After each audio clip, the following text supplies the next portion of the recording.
Welcome back to the new stream. Today we're going to explore the new Archon quest of Not Cry, which is in the shifting light of the moon. Stars and Shoal, Not Cry. Okay, let's go to the. Where was it? It's supposed to be here. Yeah. This area must be the area that a spaceship landed or crashed. As I remember, it should be. Let's see what's going to happen.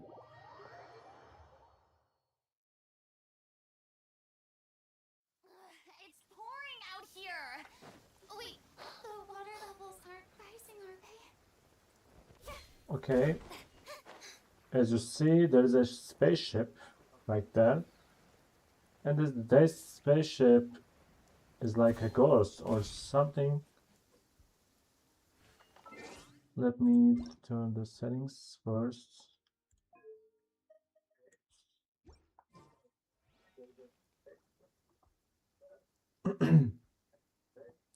Yeah, Wow, what do you know? Yehuda was right on the money. This phantom really is your spaceship. my spaceship. Yeah, But that's so weird. Why would it show up here? Is it some kind of projection? Or a ghost? Like, maybe it no longer exists, but somehow it left an after image? I'm not sure either. Ah, you're already here. Hello, Lama. Miss Lauma, Hello, what a welcome. surprise. I thought you were busy with festival preparations. I was, until one of our people informed me that a strange sight had appeared at Starsand Shoal. No one's ever seen something quite like this before. I thought I should see it for myself. Considering I am a 3D modeler, it will be difficult to model this for my next map. I'm going to make Not Cry map in future, but I'm right now gathering information and it looks so difficult to modeling, but I will do my best. I will do my best. Yeah. Same here. Oh, so we heard that these things appear around the festival period. Any idea why that is? Unfortunately, not. We have very limited information about them, since they can't be interacted with, and no human phantoms have ever made an appearance before now. The most we've been able to deduce is that these sightings appear to be connected to the increase in Kuvaki energy around this time. Let's look around and see what we can find out. Yeah, seems like that's all we can do. This is all so confusing. Allow me to lend you a hand.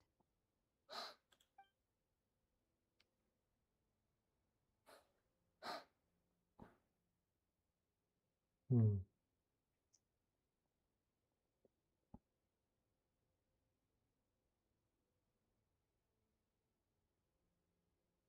I think we found nothing by their expressions. Everyone, our friend here should be able to provide us with some information. Oh, great. Is that a phantom rhymehorn deer? What? I've heard about how the Frost Moon Scions live in harmony with the animals and can even communicate with them. That's coming in handy now, for sure. Okay. Yes, I understand. Then how about this? Why it takes like months for she to speak?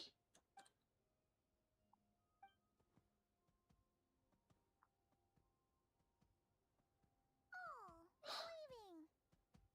It appears to share our curiosity about this giant spaceship, so I asked it if it wouldn't mind investigating along with some friends. Hmm.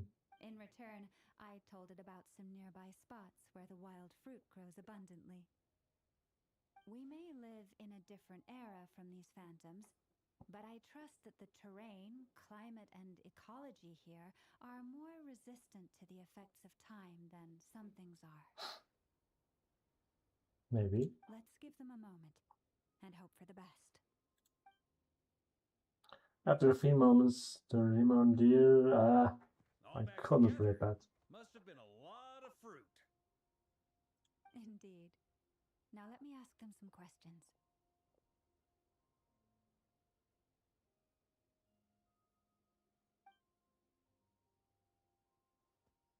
Are they actually speaking right now? It did find a lot of wild fruit, enough for them to feast for a long while. Interesting. This puffin circled in the air several times, but didn't spot anything out of the ordinary. Certainly nothing to do with the spaceship. Hmm. It definitely makes sense to get a bird's eye view. Indeed. Other than that, I was also thinking that the world these phantoms see is also different from ours. Oh, I get what you mean. The wild fruit exist in both times and spaces, but there might also be things that only exist in that space-time, which we can't see. We only see small fragments. Good point. Great thinking, Llama. Blunt-horn rhinos can use kuvaki to shift great rocks, but this one says it couldn't get that ship to budge by even an inch. Hmm. The sniffer mole tried too, but despite being a skilled digger, it could not get through. They say that the spaceship looks robust and undamaged.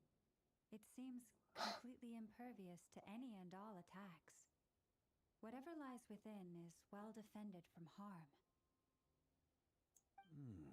So, just like us humans, there was nothing they could do about this spaceship either.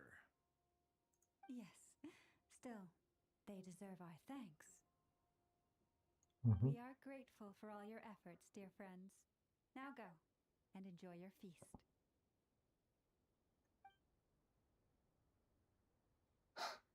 I've noticed some other human phantoms gathered nearby. Come on, let's go talk to them.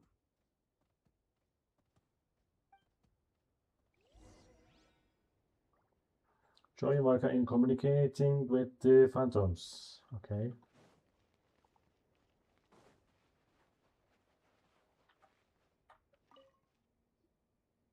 What is this thing? I've never seen it move, and there's no way to get inside. Goodness knows. My grandpa says it's been sitting here at least since his grandpa was still alive. What about his grandpa? Did he say anything to your grandpa's grandpa about it? Huh? I don't know. In all likelihood, it was here back then, too. Hard to imagine something this huge could move. Guess that means that as far as they're concerned, this ship's been around a long time.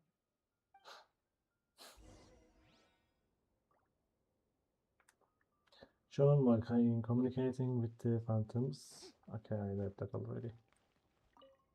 Come on, brothers. If we can get even a small chunk off of this thing, it's gotta be worth a fortune. Today is the day we strike it rich. Huh? You mean Paimon? Yes, brother, I shall join you. Let's make our fortune. We should go with them. What the? This thing is crazy tough. I can't even scratch it. What's it made of? Sorry, brother. Looks like we'll have to seek our fortunes elsewhere. Enjoying yourself? I was just seeing if I could influence this phantom's perception by playing. But nope, no dice.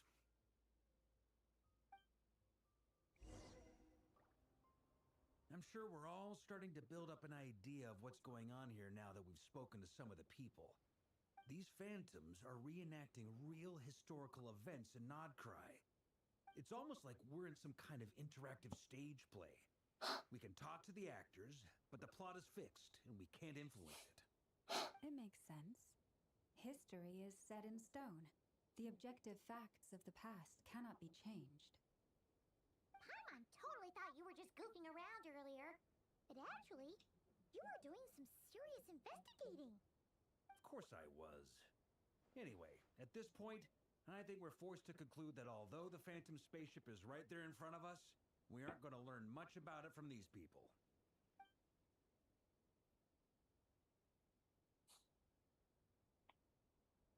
If I will achieve this the moment when my sister was searching for me, maybe then I could have discovered why she was in this spaceship.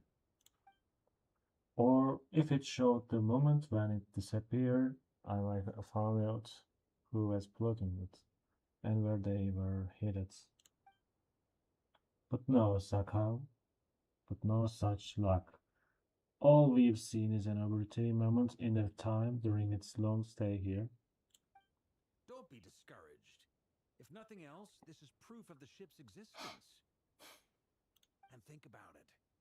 So many people tried to hack their way inside, but no one could get the door open. It's made of very tough material. To me, that says that we'll either find the ship itself or the story behind it. It's just a matter of time. Thanks, Varga. Every now and then, when Varka gets serious, he actually does seem like Grandmaster material for once. I wonder how the others are doing. Let's head back for now. Sounds good. Also, drinks are on me if Team Knights of Favonius is the first to finish. Wait, we have a team name now? Am I in Team Knights of Favonius as well? You're very welcome to join. We've even got a cathedral ready for you. Isn't that technically blasphemy? You wouldn't dare make a joke like that if Barbados was in earshot. Nah, I'm sure Barbados doesn't mind a little harmless blasphemy once in a while.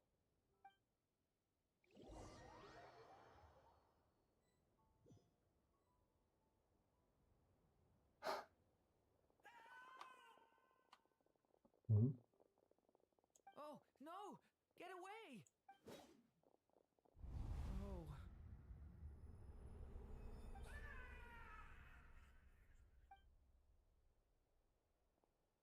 I know it's hard to stomach, Mr. Duran.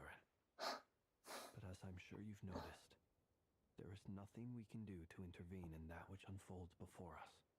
But we have to at least try. And try you have. But are you aware of how many unsuccessful attempts you've made now? I wasn't keeping count. I'm afraid this is the 39th failure so far. Or the 5th if we're only counting this particular victim. There are no indications that these phantoms may be altered in any way. You seem to have calmed down a little. I'll make us a fire. You should rest and have some water. Correct. Feeling any better now, Mr. Duran? May I ask a few questions? Be my guest. What exactly are we witnessing here? What happened to those people? My guess would be that we are seeing Notcry during the Conrian Cataclysm. Would that be accurate? Conria. Kandria. Finally, Correct. finally someone mentioned about Kandria after a long time. As you know, once the abyss senses even the tiniest crack, it floods in and spreads like wildfire. There was a time in the distant past when it permeated all of Notcry, causing immeasurable harm. The people paid a terrible price to heal this land. Then 500 years ago, the whole of Teyvat suffered an abyssal disaster. Once more, Notcry was dealt a devastating blow. I see. In the face of the abyssal onslaught, all were like grains of sand tossed around by a tidal wave. Be they human, fae, or god. The moment you witnessed is but one drop in a whole ocean of catastrophe. All right. I guess that answers my second question, too. I wanted to know why there's nothing I could do to help them, and that's because what we are seeing is history. Does it mean we just have a memory and the spaceship doesn't exist anymore? That would be my guess as well. As I understand it, history and fate are not all that dissimilar. The latter may be unseen to us, but both are immutable. Yes. fate was determined long, long ago. Correct. I still have a couple of other questions for you, Mr. Flint. You mentioned more than one abyssal disaster that has struck this land in the past. How can you be sure that what we're seeing is from the Conrian incident? And also, how are you able to stay so calm when you're talking about these events? I also wonder that, but that's classic. I forget. Classic Flints, yeah. From everything I know about you, you're not cold or ruthless, and you're not indifferent to the suffering of others. Yeah, he's like cold, but he's not cold. Alas, I am forced to show my age. I must be 600 or 700 years old by human measure. Wait, so you... One is not easily moved by history. I'm sorry. Oops, what did he say? One is not easily moved by history when one has witnessed the truth firsthand. You needn't apologize. Your passion is a good thing to have. Treasure it, because someday you may find it in terribly short supply. That's correct. Always treasure what you have. Now, at the risk of offending you, I have a question in return. Your curiosity toward the abyss, is it born from hatred or because you sense its call? But I only ask because I kept a fragment of Rere's body in my lantern for a short time. Specifically, his heart. So I know what a burden it can be to carry the abyss with you. okay, 1 minute. The door. I'm coming back. Wait.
Okay, I'm back.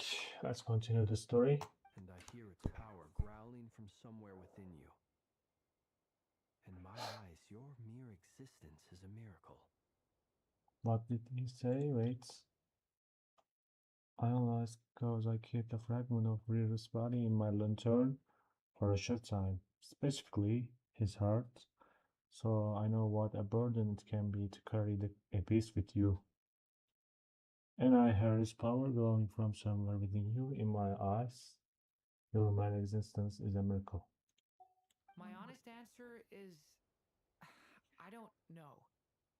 I don't think I have the confidence to say for certain. What I will say is the abyss is not the only issue that haunts me. Even before I became who I am today, the question dogged me constantly. Should I even exist at all? My doubts remain unresolved. But when we fought Rerir, something became a little clearer to me. Sometimes it is the darkness within us that allows us to achieve the impossible. I certainly got the sense from your 39 attempts that you were trying to achieve the impossible. It sounds like you've resolved to see the truth for yourself. Absolutely. In that sense, he and I are quite similar. Then I wish you every success. I look forward to the day of your transcension. Well, if everyone's caught their breath, I suppose we should head back. Oh, and one last thing. I'd appreciate if you kept our discussion about history a secret. Some shows have an limited type, most limited shows can go support more DMG, and Incredibly, our separate investigations led us all to the same conclusion. Hooray for consensus! Yeah, but we barely learned anything, though. I totally thought this would be the mother lode. Talking with the ancients? I mean, come on! But nope. All we got was useless snippets of conversation. And all this stuff about moons and hyperopia. What a load of baloney. Seems like people back then had a few screws loose. I understand your frustration. We found the same issue. Each phantom only showed a very brief moment in time. There isn't much value to be found in these miscellaneous fragments of a civilization's history, no matter how glorious it may have been. If there's a silver lining, it's that these phantoms are harmless to the present reality. They shouldn't get in the way of the festivities. Paimon agrees. And not just because it's the first thing she understood in this whole conversation. come on, Nipper, talk. You look disappointed, Nefer. Is something the matter? What do you think? We all worked our tails off, but the only one to gain anything from it was you, Lady Moonjanter. Well, please do share the Hyperborean records with me. I will gladly inscribe them in our people's documents. Oh, duh! Yeah! That was it!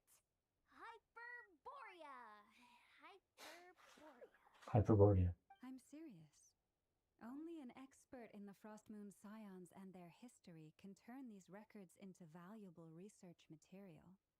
The alternative is to let them gather dust on the curatorium's storage shelves until the pages turn yellow. Nefer, you're wise enough to know that cooperating and sharing the profits is the best course of action here. Well, that goes without saying. Sure, let's do that. Huh?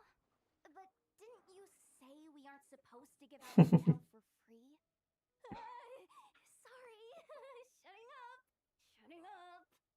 Now is not a good time to push Nefer's That button. was a good one. Anyway, back to Moon Prayer Night. I'm thinking that we should prepare something a little special, aside from the usual decorations and so on. You mean a parting gift? Can't go wrong with food. Although, does food go bad on the moon? Perhaps a lantern would be a better choice. It might be dark up there. It could prove difficult to light a lantern on the moon. Magical stones might serve that purpose better. What about a clockwork mecha model from Fontaine?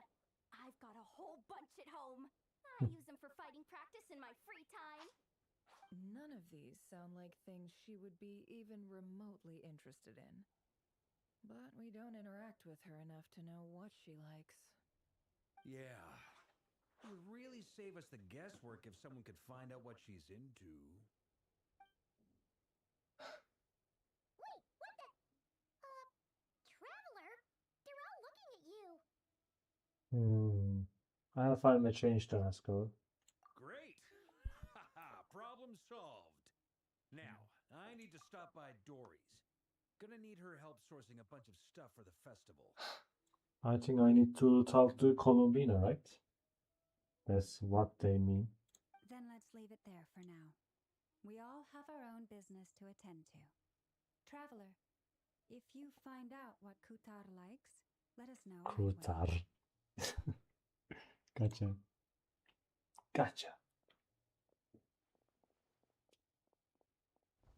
Time to shine. Is something the matter? You seem a little down. I'm fine.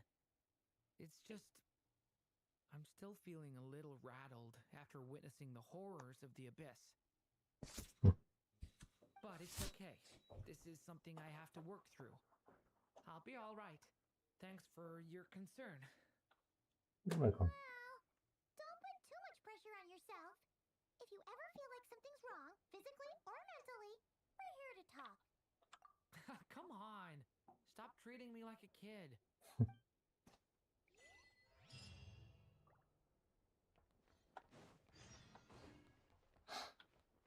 Go meet Colombina.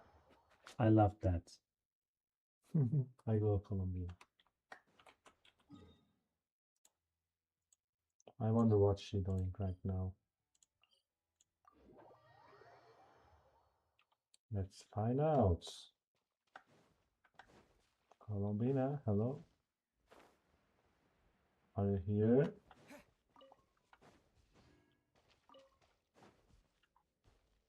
Mhm. Columbina, we're back! Huh? She's not here. I can't sense her persons at all. Weren't there a few Kuhenki here last time too? Where did they all go? Maybe she took them out for walkies? Walkies? For Kuhenki? You're not pets, you know. They not? Oh, well. Looks like we just came at a bad time. Let's try again tomorrow. There's something wrong. There's still a few days until Moon Prayer Night, so we're in no rush. Besides, she needs time to rest anyway. Does she? Fair point, let's go.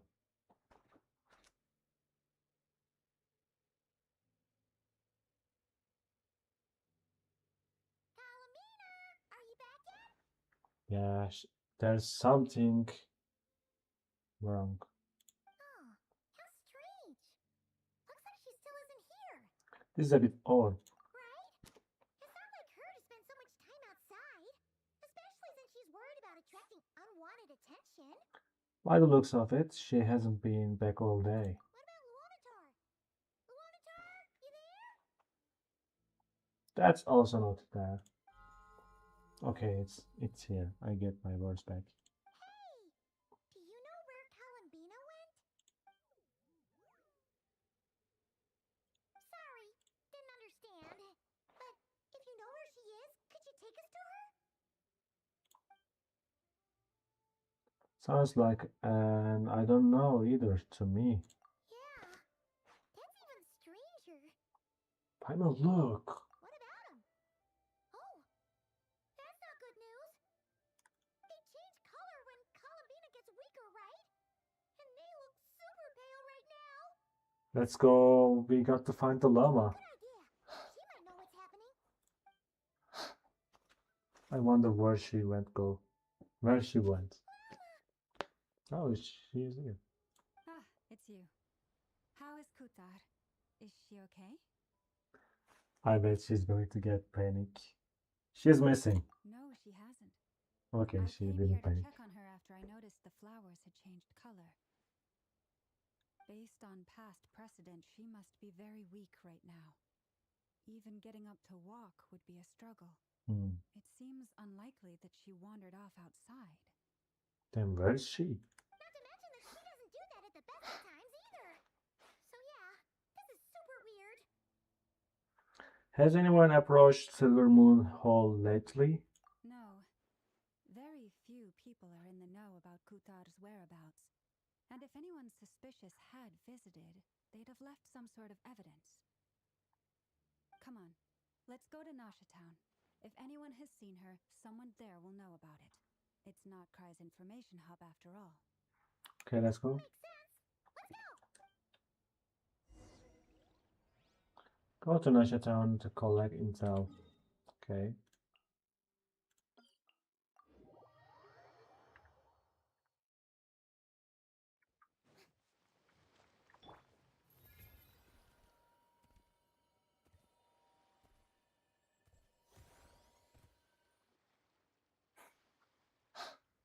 Is this an event? Wait a moment.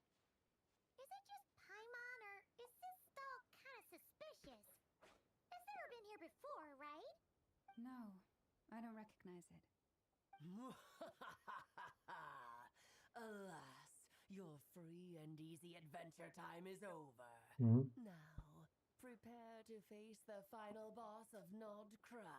Wait, that voice, Alice's voice.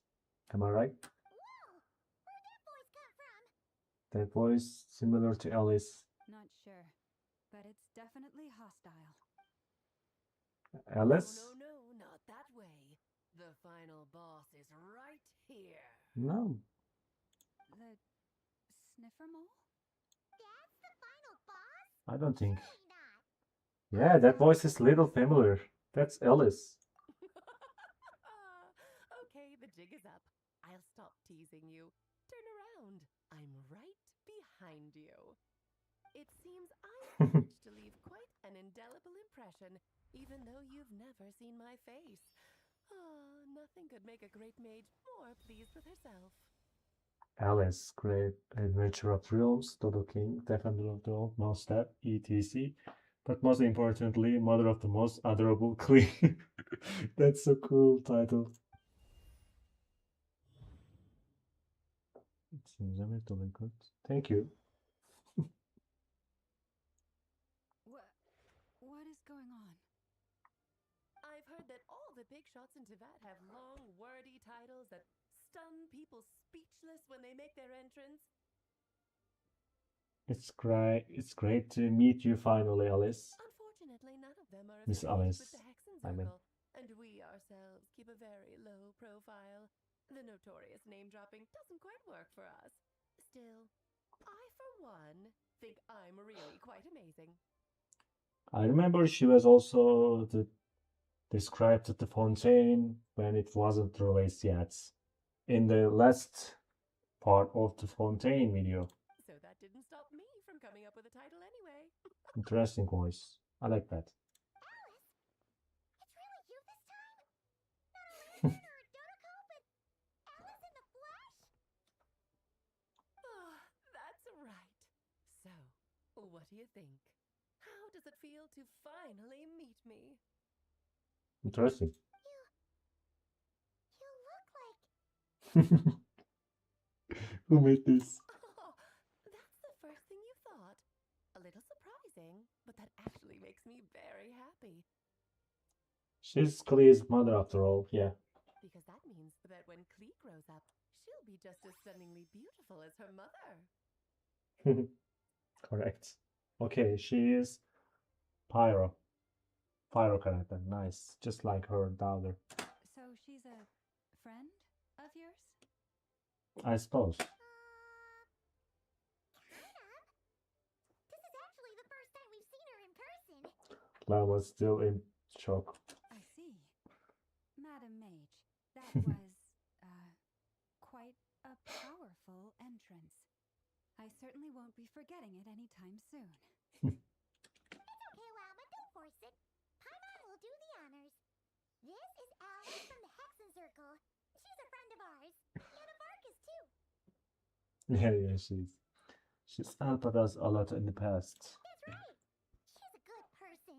Just kind of unpredictable. Well, what is the human heart if not unpredictable?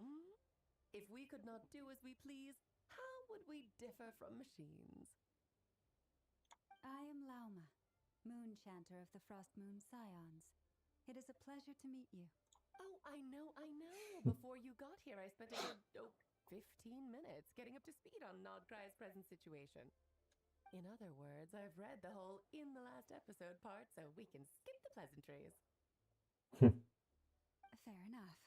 Well, Miss Alice, I can already tell that you have quite a unique personality. He'll get used to it. Paimon sure is. So anyway, what are you doing in Nodcry, Alice? Exactly, what you doing here? Oh, I thought I told you already. This time, I'm the final boss. Hmm? And what a formidable foe I shall be. Powerful, confident, decisive, and good luck finding my weak spot. You will never succeed. I'm going to send a formal request for Jean to put you in solitary. Oh, drat! My one weakness, and you found it in an instant. Fate has been dealt a devastating blow. Thus falls The great Dodo King. Dodo King. Why are you playing along with this nonsense? For funsies, of course. What's wrong, Paimon? Are you disappointed in me? Am I a gigantic letdown? No, it's just that you seem like a busy lady. And this is the one time you've shown up in person. Paimon figured it would be for something more high stakes than just goofing around. You're quite right. I'm here in Not Cry because something big happened. Something big enough it caught the attention of the Hexen Circle. Hexen Circle must be Albedo, right?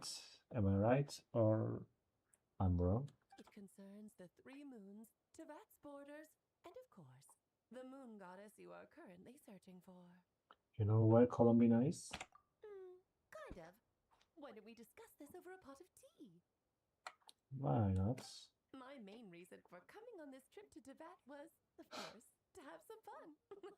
But I do technically have a job to do as well, namely, maintaining the stability of Tevat's borders.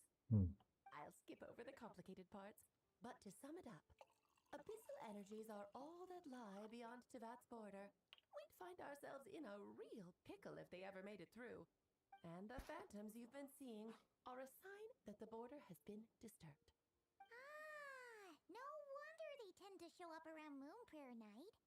Is it because the real moon is now so close to us that its power can cross the border? The real moon? What do you mean, the real moon? In part, but only a negligible amount passes through. Just enough to influence the verdant crests and so on. And as you've noticed, there has been an unprecedented number of phantoms appearing this year. The influence of the moon beyond the border cannot explain this. No, there is another far greater factor at play. The trilunar syzygy. What is that? A trilunar. Eons ago, before the heavenly principles came to Tevat, it was the then three moon goddesses who controlled the laws of this world. Like that and such, aren't you? Oh, that's exactly it. The three goddesses split these powers amongst themselves, promising never to consolidate them into one singular body. This was meant to keep the world stable. But, fast-forwarding to the present, the eternal moon's marrow is with you, while the iridescent moon's marrow, which should never have appeared in this world, has been retrieved. Add that to the presence of a moon goddess in the flesh and... the power of all three moons is gathered here in Notcry. There hasn't been an event like this since the War of Funerary Flame. Many new lore. And it's having a noticeable effect on Tevat's borders. I'm thinking that it's going to be a big lore bump. Why are you so concerned about saying borders, if I may ask? Because I wish to give my darling daughter a peaceful, sunny environment to grow up in. Is that a good enough reason? That's a good reason. Kinda sounds like you're dodging the question, but it does make sense. Well, that's one reason anyway, and the most important one. The others are a little complicated to explain. For instance, cleaning up after dearest Miss R. I think she likes her daughter so much. Albedo can tell you more about that if you're curious. But right now, I have a more important question to ask you. Why are you collecting the moon marrows? Columbina wants to use their power to return home. I see, I see. Nicole told me about that legend once. Nicole? You mean Mage Anne? Mage Anne is Nicole? That makes sense now. Oh, so you remember. We heard her voice in Fontaine. Yeah, we literally heard. Yes, of course. That was the story about fate, her area of expertise. But back to the story of our dear moon goddess. I'm afraid her intended method of returning to the moon is unlikely to work anymore. What does that mean? She may be missing, but she hasn't gone anywhere. She has disappeared. Most long ago, the damsel of the road. I didn't read that, bro. There's Salites. What? My body is so heavy. Okay. Wait, no. It's my mind that's heavy. My arms and legs are as light as a feather. Hmm. What's happening to me? I feel drowsy, like I've been asleep for too long. Is it daytime or nighttime? Is the moon out? I think I'll go for a walk.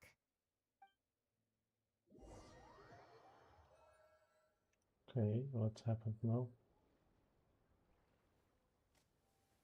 Okay, cutscene. Let's see what happens. Are you out for a walk too? Hmm. She's disappearing. What?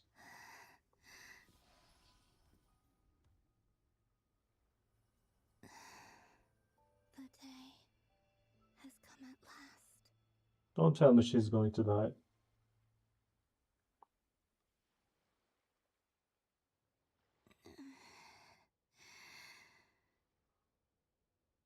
Have I grown so weak that I can't even sustain my physical form? But Moon Prayer Night is nearly here. I was so close to returning home. Mm-hmm. Death is near. Is this how it ends for me? My first time seeing her scared from something. Will I return to the moon after I disappear? Or... I don't want it to end like this. So far, at least, I still exist. Even if not physically, I can still feel. But as my power wanes, I'm sure that too will fade. I'm not sure. I suppose I might take one final look at this world. The world where I was born.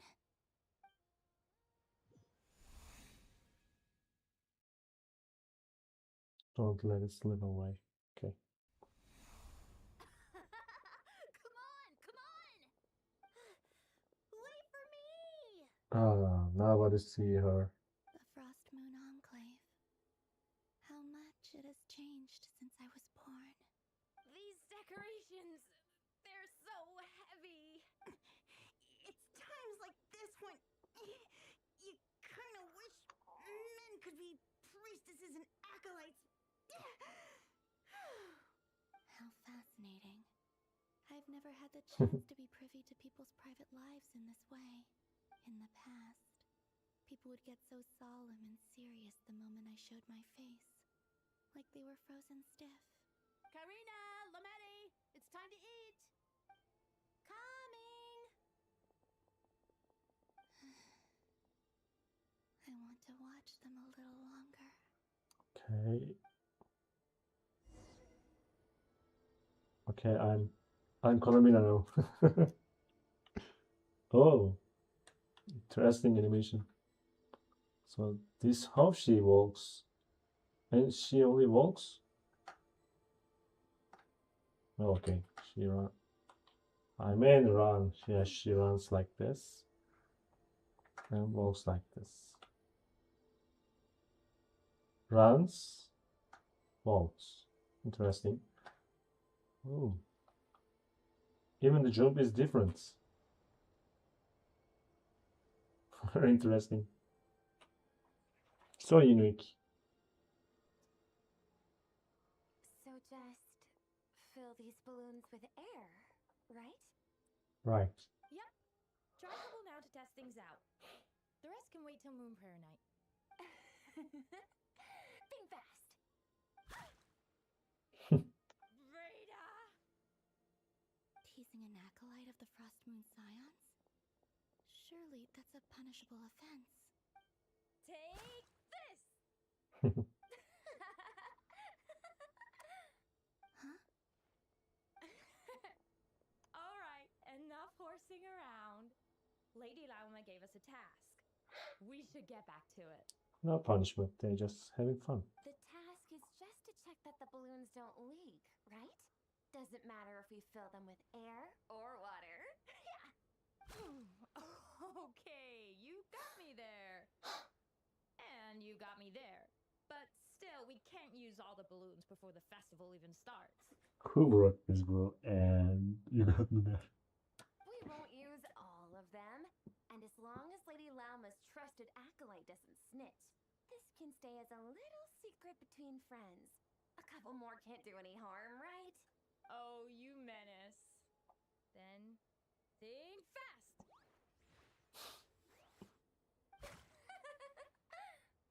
Is pumping a balloon full of water really so much fun? You can try it.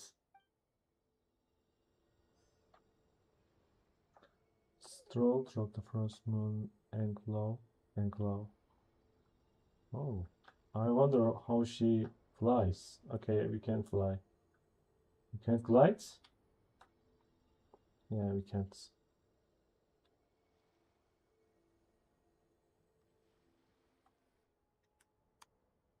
She's so different and unique.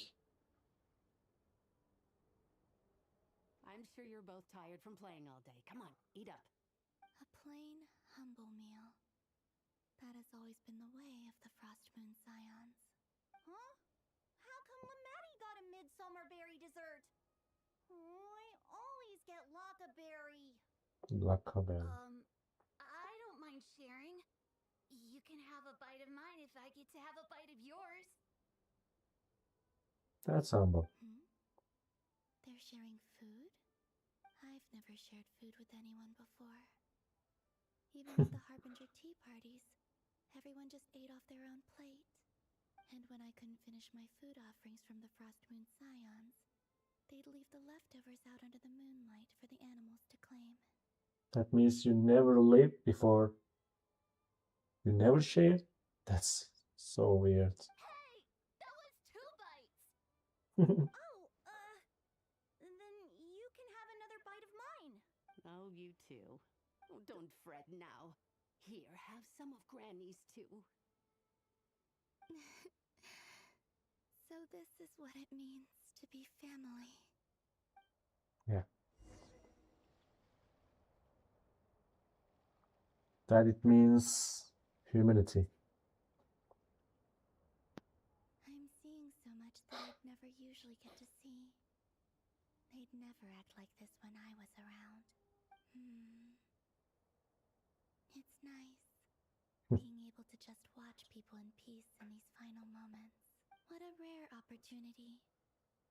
I think I'll go take a look around Nasha Town, too. Maybe the Traveler will be there.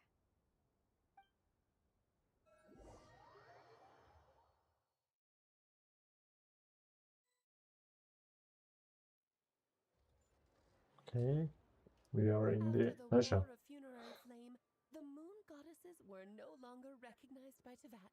They lost the whole foundation for their existence. That's why the moon goddess's strength is fading. She cannot withstand the world's rejection of her.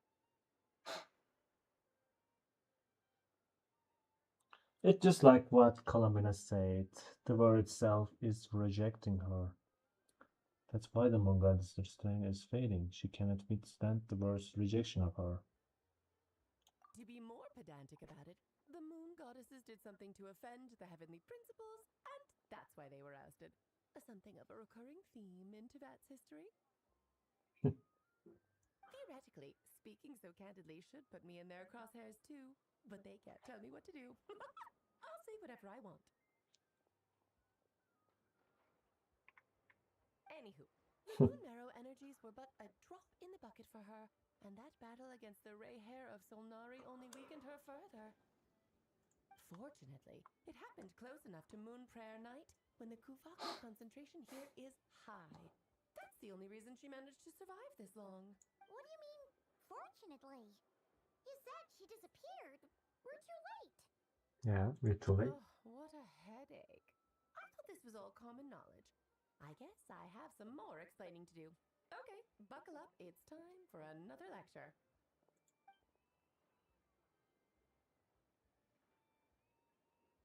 Now, I said earlier that the moon goddesses lost the foundation for their existence.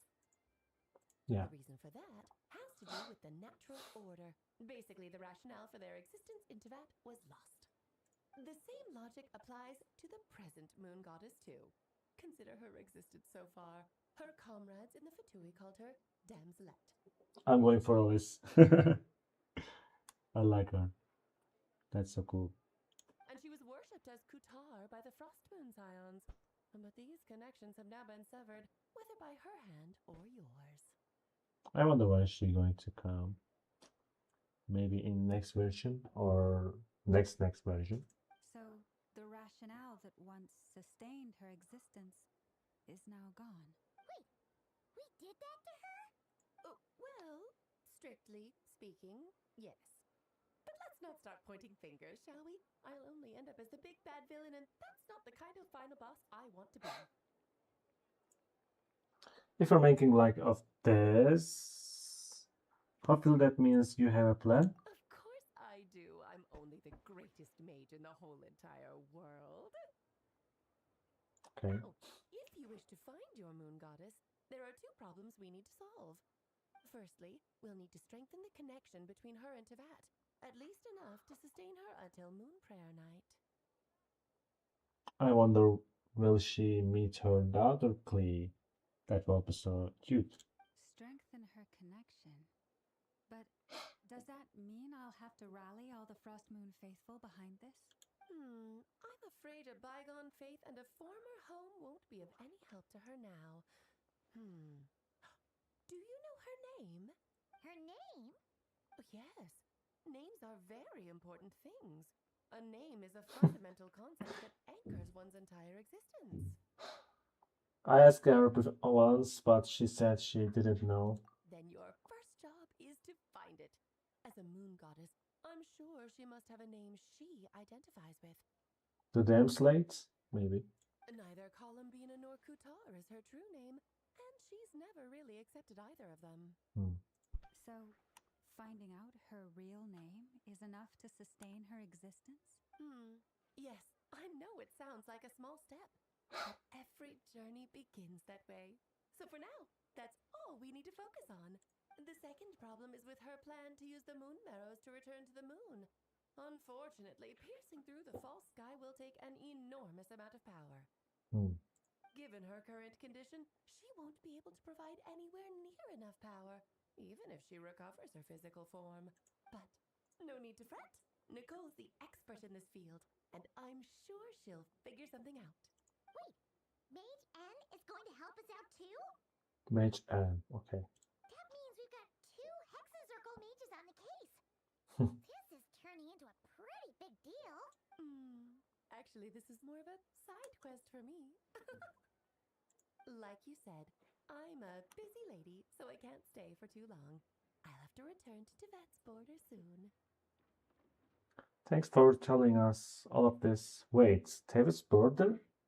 You mean, what about we explore the region of this? I forget that. That's the upside you get for looking out for my little Klee. Hopefully that will incentivize you to carry on keeping her company in the future. Yeah, we will take care of Klee. Anyway, jokes aside, you'd better get moving. It will take quite a miracle for the moon goddess's consciousness to hold out till Moon Prayer Night. Okay. I suppose I might as well tell you where Nicole is before I leave. Off you go now. Time to meet your new friend. Oh, yes, and a little suggestion. Don't forget to mind your heads. Okay. What? I wonder how Durden's doing. I should really go see him before I head back. You really are super busy. I most certainly am. There's so many children I have to keep tabs on just in Mondstadt. Durin, Albedo, Venti, Varka. What? Venti? Venti is also your child? There were some unexpected names in there. That's what I'm saying. What do you mean, Venti and Vorka? How old are you, Liz? Klee didn't make the list, huh? Of course not. Klee is my pride and joy. I have no qualms about her, because she's the best child in the whole wide world. Okay, Klee is only her child. I get it. Yeah. Clee's a little angel. Little angel, yeah. I'm glad you agree. Well, all the best. See you when I see you.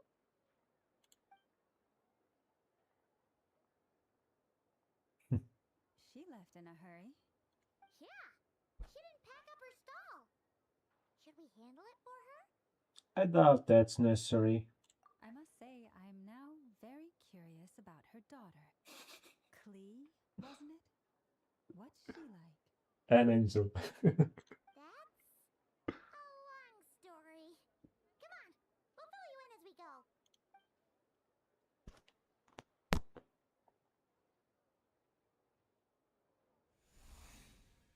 Okay, we're back to Columina's side.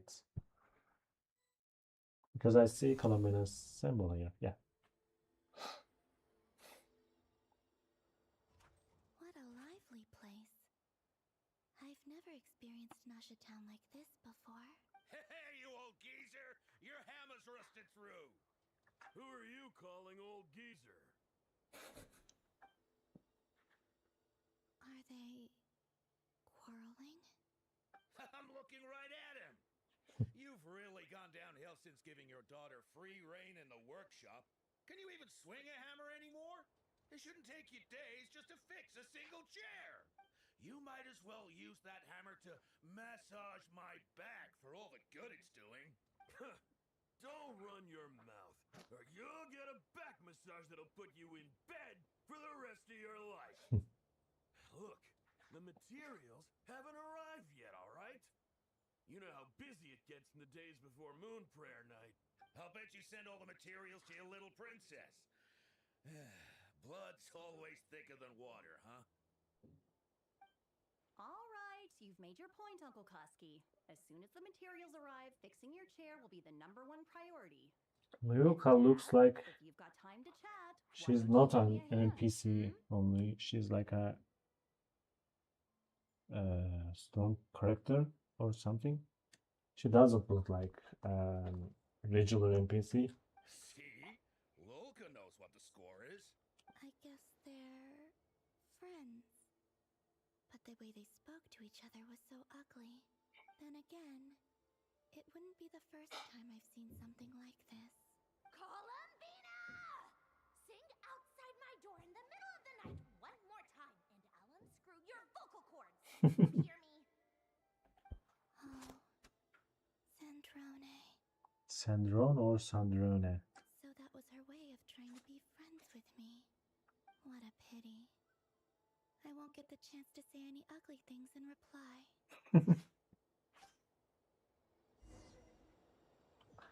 Continue strolling through Nasha Town.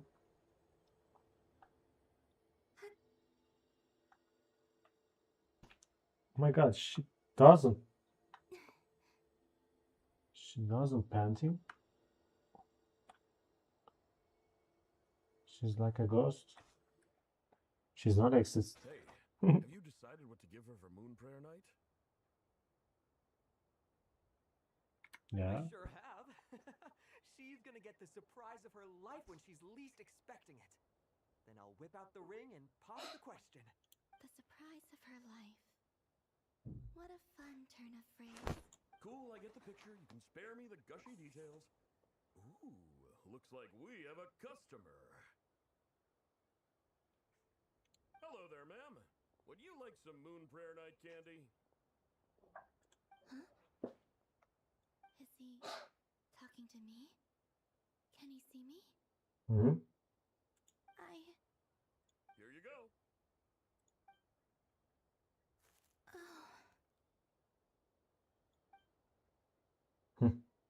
Come back anytime.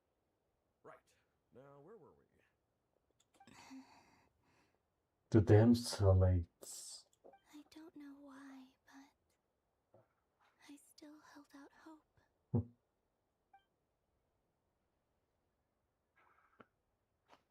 That's sad. The most important thing right now is to find that mage. This name thing seems super important too, but where do we I'd better go pay the Fatui a visit.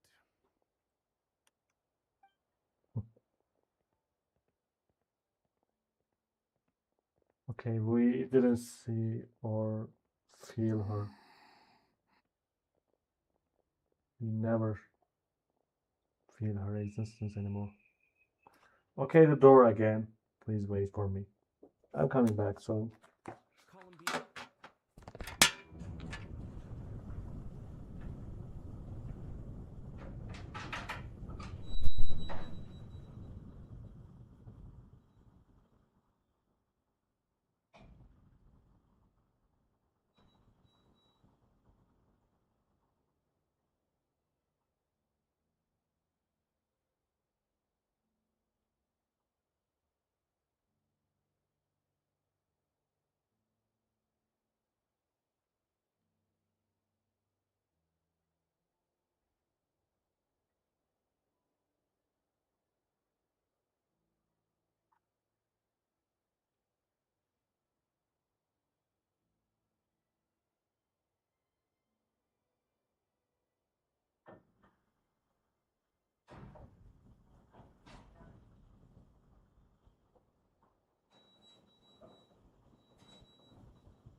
Okay, I return.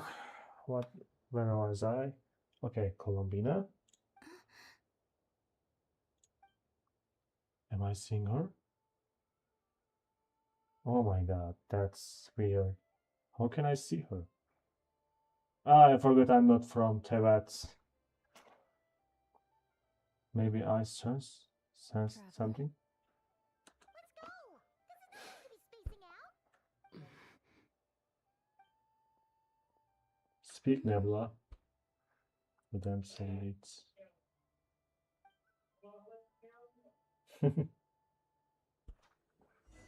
She runs before me. Maybe it's also quite saying it like this. 1 minute, please. Come back soon.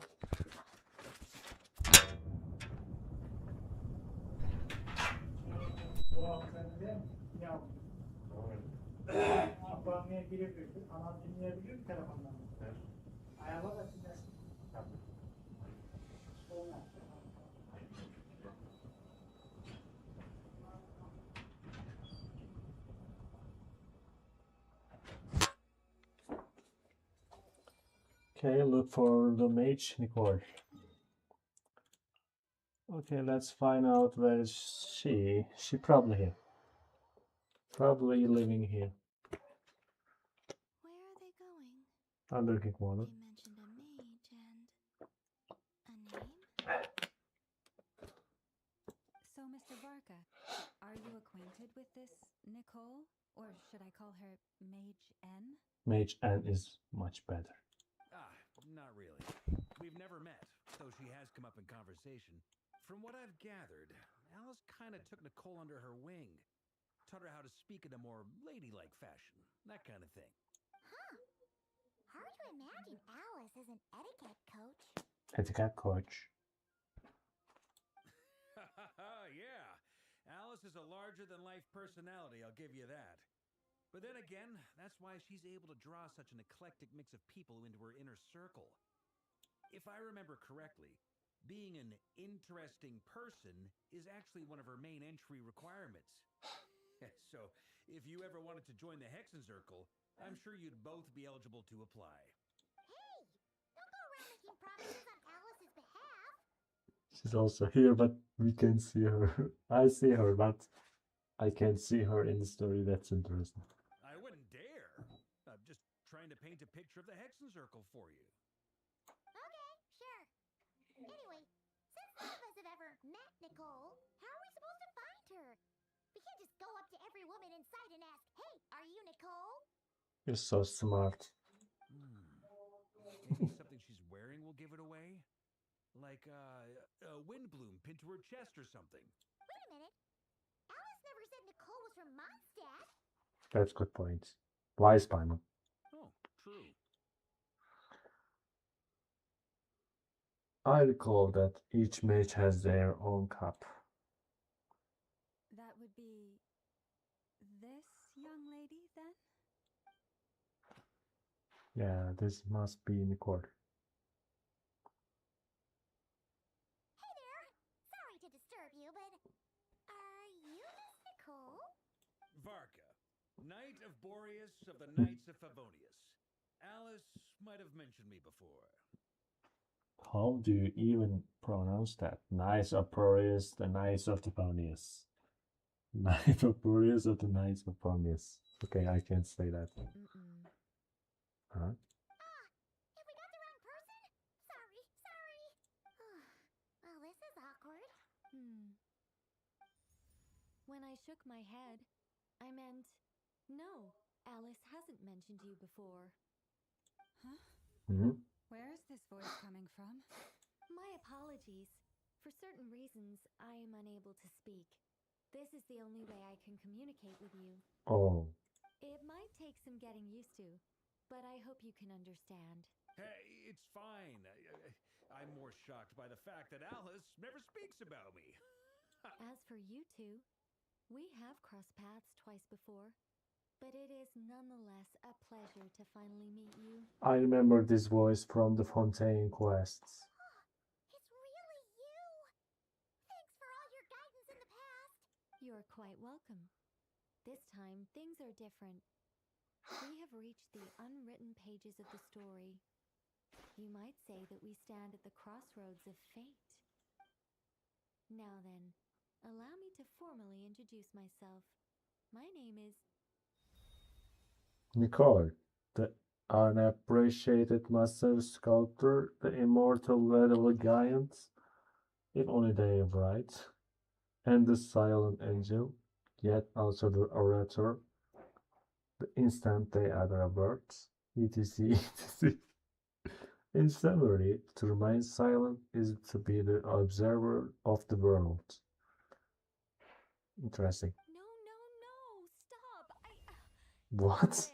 I can't believe it! They just broke the fourth wall, man. That was so cool. I had a whole speech prepared. I'd agonized over every single word.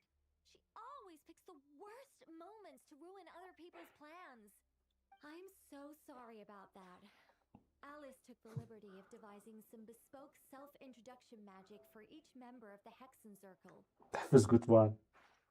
They broke the fourth wall and that was interesting one. But I could have sworn I deleted all of the triggering conditions for it.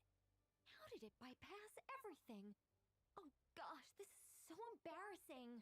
This is a very different side of Nicole than what we're used to. Is she not used to face-to-face interactions? Don't worry about it. We've seen that introduction magic once already, so it wasn't too much of a shock.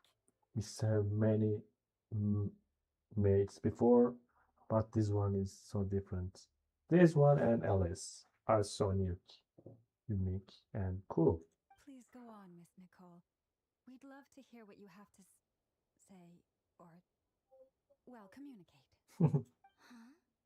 Are they talking to this lady? But will you all promise to forget that horrendously embarrassing introduction? Sorry, embarrassing. When? Angel.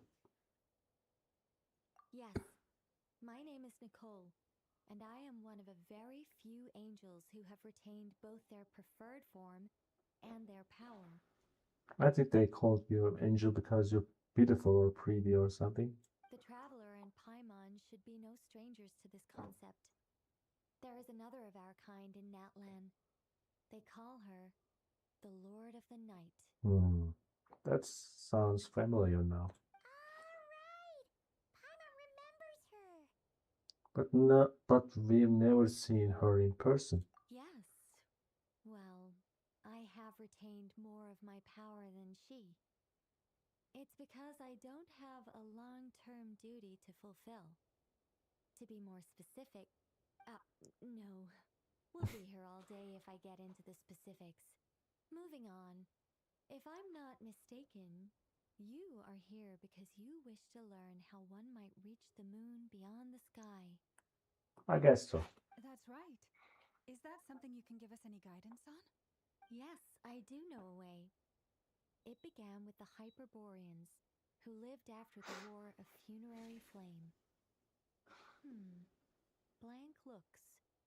Maybe I should start with the background of the war, or maybe not. It shouldn't be an issue. I'll fill in the gaps for you when we have more time. What Colombina doing there? After that war ended, the three moons retreated to beyond the false sky. The Hyperboreans were humans I once aided. They accepted the civilization and creations bestowed upon them by the angels. But despite accepting many blessings of the angels, many among them still held on to their faith in the moons. They were reluctant to accept the new order, even after the War of Funerary Flame. They sought to contact the moon goddesses beyond the sky and receive their guidance. But all three had passed away by that point. This mage has a unique method of communicating. Is she talking about the moons? Yes, but they did not know. And so, still they prayed for the moon goddess's mercy. After building titanic structures that consumed vast amounts Titanic? of Kuvaki, at last they glimpsed the moons and heard their voices. Titanic structures. Okay. But of course, they were gravely disappointed. For it was then that they realized the three moon goddesses were dead. Oh, that's such a sad story. It is. Humanity was in a very sorry state at that time. The angels who had once aided them were gone, and the War of Funerary Flames had left them homeless and destitute. Just a second, I gotta ask. How relevant is all this history to the task at hand? Well, I mean, it's... Okay, it seems we've drifted into irrelevant narrative waters. It's been a while since I've had the chance to speak inside someone's head. As soon as I got started, I lost control, and the words just flowed out like a waterfall. What I'm trying to say is... Right, yes, that's it. The relevant part is the ritual created by the Hyperboreans. The fact that they bypassed the false sky and saw the true moons implies that they successfully built a connection between Teyvat and the outside world, which means, with enough Kuvaki and a sufficiently stable connection, it should be feasible to send one person over the border. Over the border? Yeah, the border of Teyvat. Okay, so they built some kind of portal? Oh, yes. A portal. Yes. Is something wrong? You sound disappointed. I just didn't expect you to summarize it so well. It turns out I could have said all that in one word, if only I'd managed to think of it. No, please, it's fine. This is invaluable knowledge. I'll be sure to record and preserve everything in writing. Oh, really? Well, in that case, I suppose I could backtrack and add some more detail.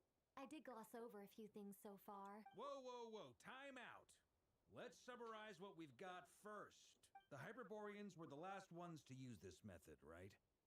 So we somehow need to find whatever structure they built and make sure there's enough Kuvaki to power it up. Luckily, we have the moon marrow of both the eternal and iridescent moons, so we're all good for Kuvaki. Which means the key issue we need to focus on is finding the place. Am I right so far? I don't know. Yes. Although I expect the structure is long gone by now. That said, what if we could take advantage of the phantoms to travel back to a time when it still existed? Well, travel back isn't quite accurate. It's more like we'd be creating a handshake between 2 points in space-time. We wouldn't even have to pick a time when it still existed. It could just be a time when it still appeared in phantom form via projection, or we could project our own phantoms, fold them together, And You look lost. Was that too hard to follow? Yeah, things got a little, technical there. Paimon's brain is reaching capacity. All right. Let me think about how to put this more simply. Okay, got it. Over the next few days, I'll search for phantoms that we can use. Once I find one that meets the criteria, I'll let you know and we'll regroup. By completing certain rituals, specific individuals will be able to enter the phantom and make it to the Hyperborean structure. If everything checks out and it looks feasible, we'll just need to wait for Moon Prayer Night, and we can send the moon goddess back home. I'm really skimping on the detail here. Is this making any sense at all? I think so. For now, we'll just wait to hear from you. Yes?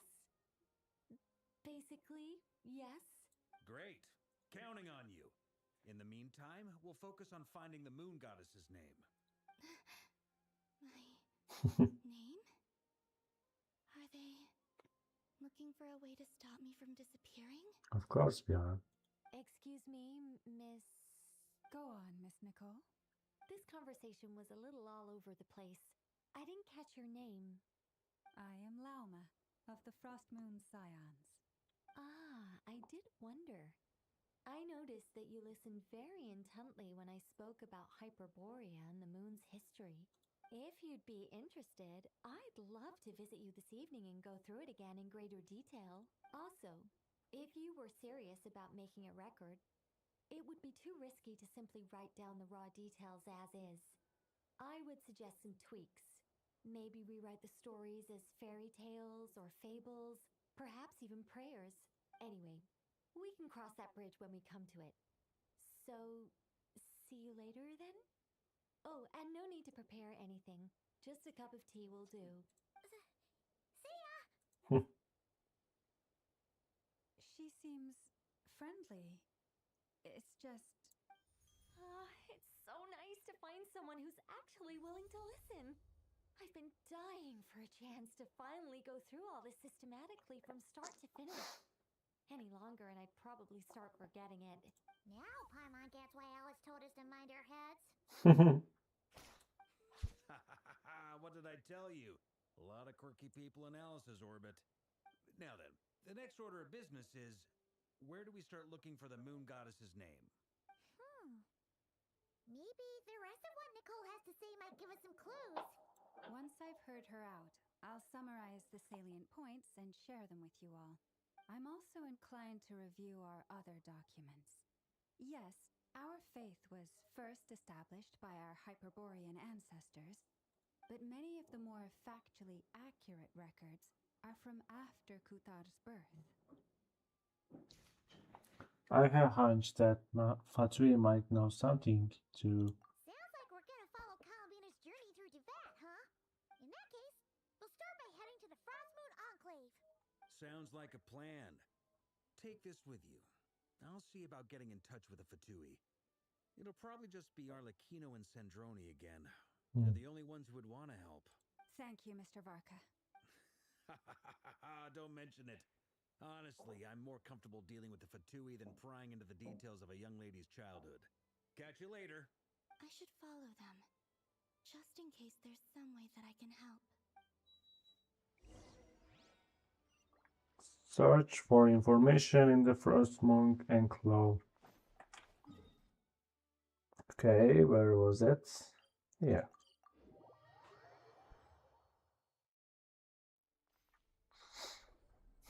A while ago, I took the time to organize all documents in our possession that pertain to Kuthar. What you see here is the material I consider reliable. You're saying there's unreliable material too? Yes. Most of the information we have was transmitted through an oral tradition. Inevitably, some of her stories were mythologized and deified over the years through countless retellings. That's why I organized them into reliable and unreliable.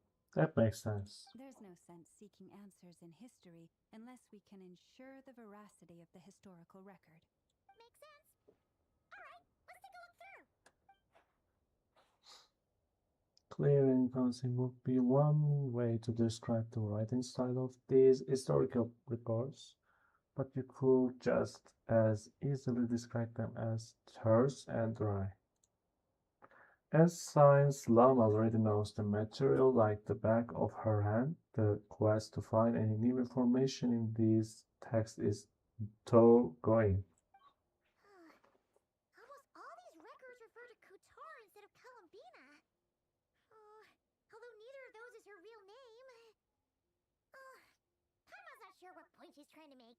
What we can gather from these records is that the Frost Moon Scions worshipped her as a god, placing impossible expectations upon her.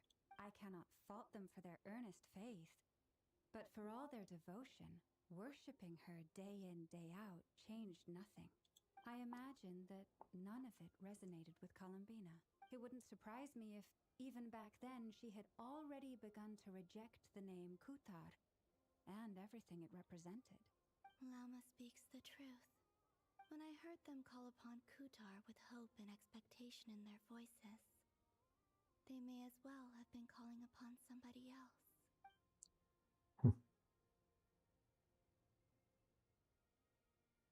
When you were organizing these texts, when critically did you Well, that's a bit complicated. I looked at the level of detail, perceived authenticity, prose style, and how realistic their portrayal of Kutar seemed to be.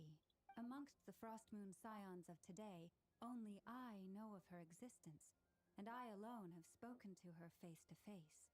As such, I know that there are certain things she simply would never do. That being said, I have sensed some changes in her lately. Changes? Me? Seems like this is getting us nowhere. For what it's worth, why don't we check the unreliable sources too? Sure. Give me a moment.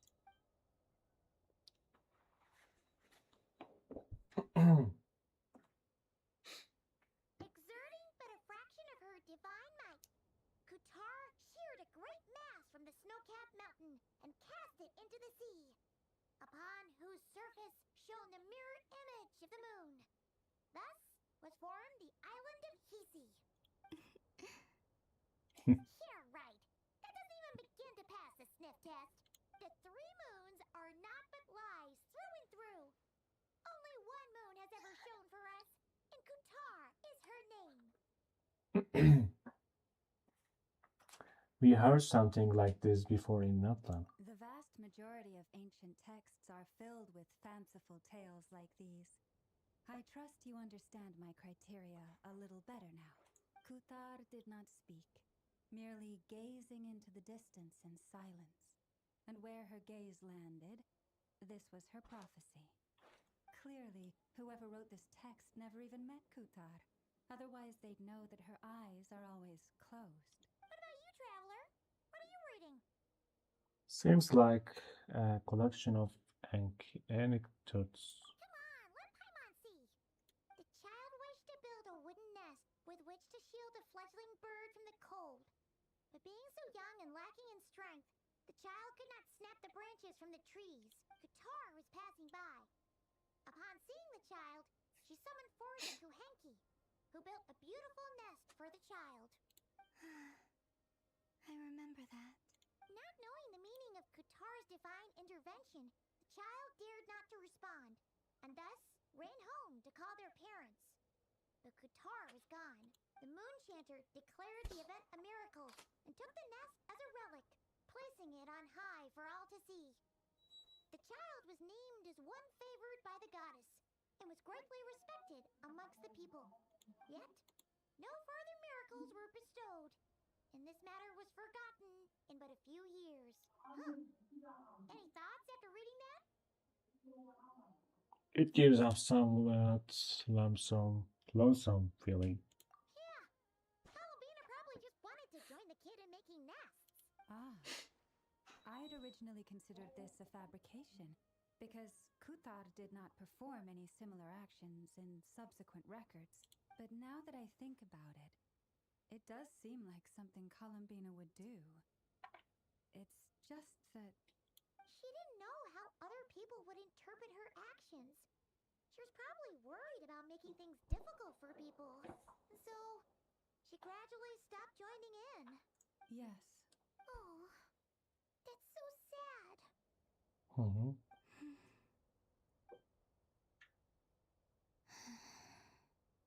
And now, I can make no such gestures of warmth, even if I want to.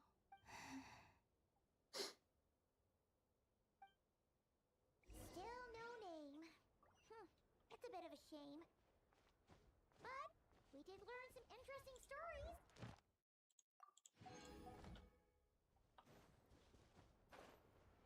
Barca said he was gonna set up a meeting with Arlecchino and Sandrone, right? Let's go back to Nasha Town and see how he's doing. Okay, let's go. I want to see Archon once again. One of my favorite characters. Sandrono is also my new favorite. Let's see. There's Barca. Oh, and it's Durin and Albedo too. Talk about communications, we meet again.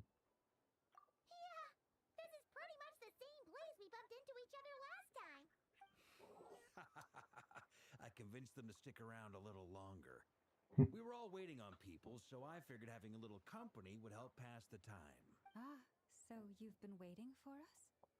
Does this mean that you've already arranged things with the Fatui? Sure does. Now you're back, we can go meet up with them together. How'd your investigation of the Frost Moon Enclave go? Well, we didn't find out Columbina's true name. But apart from that, it went pretty well. We learned some stories from her early days. Aha, just as well that I didn't tag along then. I'm sure our moon goddess wouldn't want every man and his dog knowing all about her private life. Still, desperate times, desperate measures, I guess. Someone had to do it. So, Barca was waiting on us, but what about you two? Are you waiting for Alice? Oh, no, we already met with her. We discussed that experiment I mentioned to you last time. Oh, and she also handed me this communication device. Sure, I set one of these back on the Golden Apple Archipelago. That's right. I understand she informed you about the relationship between the phantom phenomena and Tevat's borders, yes? She wants me to help her with some more experiments on that front. She said that she'll contact me through this device with more information. It looks like a doodle. Ah, I see. Following instructions and making observations. Pretty common research method. Takes me right back to Albedo's lab. Wait, then who exactly are you meeting? Someone you know. Albedo's met him too. But I don't think Miss Lauma or the Grand Master have been introduced. Introductions are overrated. Yeah. Especially in cases like this. My kid calm. It's you. So, it's not like the academia has prohibitions against going abroad. Weather. Also, I My applied boy. for leave. I've been writing to Hat Guy since obtaining a human form. I've already brought him up to speed on everything that's been going on in Nodcry. Hat guy? Turns out, I actually have heard that name before. Oh? Then why did you react the same way I did? I only knew the name, not the fella. But since we're all here, let's do some introductions for what it's worth. I'm Varka, Grand Master of the Knights of Favonius. Lauma, Moon Chanter of the Frost Moon Scions. And I'm a Driosh from the Vahumana Darshan of the Sumero Academia. Hat Guy.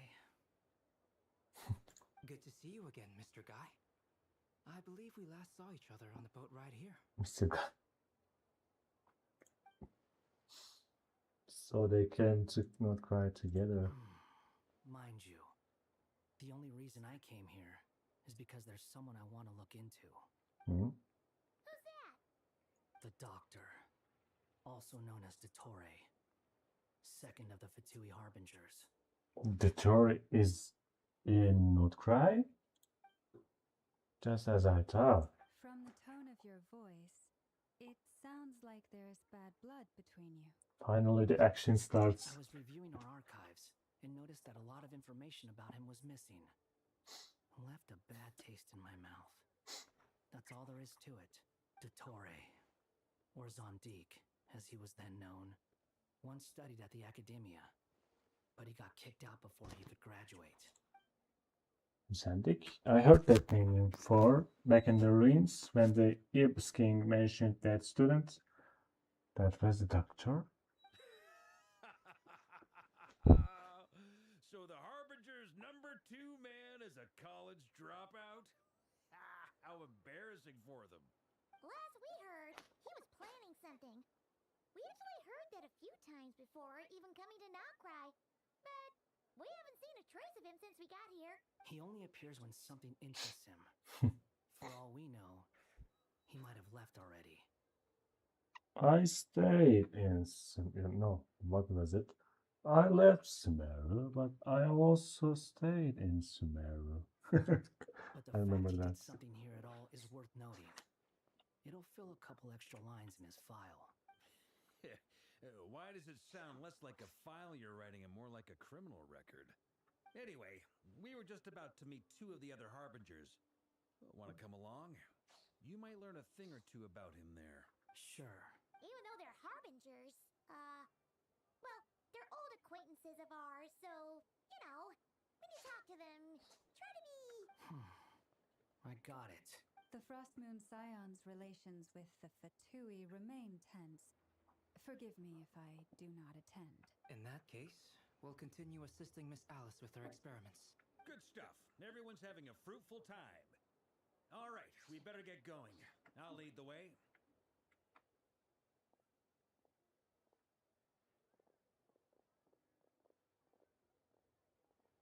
Hey, Nian, Hmm? are you here for revenge? Well, yeah, that's obviously part of it. But I'm not the only one who has a score to settle with him. Neither you, nor Lesser Lord Kusanali, nor I want to see him meddling with things again. What's the hurry? Don't worry. Pigeons always know which way home is.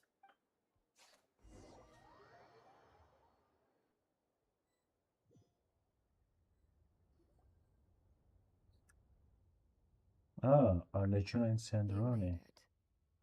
Who is this? A scholar from Sumeru. They call him Hat Guy. He's an old friend of the Travelers. Wait, this is the academia representative you wrote about? He doesn't exactly look the part. I forgot that that guy him erased himself from the Erminsul, so they can't know him anymore because he deleted himself from the memory of Erminsul. I believe this will prove my identity. You'll notice it bears the seal of the Sanctuary of Surasthana. Well, what do you know? So it does. All right, then. My mistake. It's fine. I expected as much. What? So as I mentioned in my letter, the Academia's got its eyes on Dottore, but this matter remains top secret. Apart from those assisting in the investigation, the fewer people who know, the better. If anyone asks, I'm here in Nocry to pursue my personal academic interests. Gotta say, Barca, you did pretty well to keep all this under wraps for so long. Sounds like you got in touch with the academia about this way back. You flatter me. You're all harbingers. Where do I even start? Remember that time we fought Rerir at Star Sand Shoal? He sure let me have it then, didn't he? I'll bet Dottore had that all sketched out, with me as his convenient little pawn. He could not care less about us if he tried, but hey! The feeling's mutual. Does Dottore really strike you as the sort who values his relationships with his colleagues? Fair point. Definitely not. Which is why I always keep my guard up whenever he starts making suspicious moves. To that extent, our motivations align. On top of which, I consider you trustworthy people. Now, back on topic. In the wake of the Reikir of Solnari episode, Sandrone and I grew suspicious about Dottore's complete inaction during the entire affair. So we tried to find out what he'd been up to, but unfortunately to no avail. He never lets anyone in on his plans. The more he cares about something, the more secretive he gets. Indeed. Perhaps He's a wise one. by keeping a low profile, he can avoid trouble. But that trick isn't going to work on his colleagues. Yeah, I mean, he's been researching the ancient moon's remnants. And he's been trying to get his paws on the moon marrows. Only an idiot would believe he doesn't have something more planned. With this in mind, I returned to Snezhnaya and relayed my thoughts to Her Majesty the Tsaritsa, entreating her to have him recalled. That's pretty direct. Did the Tsaritsa agree? Yes.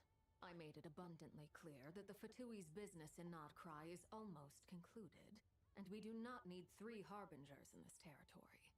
Her Majesty concurred.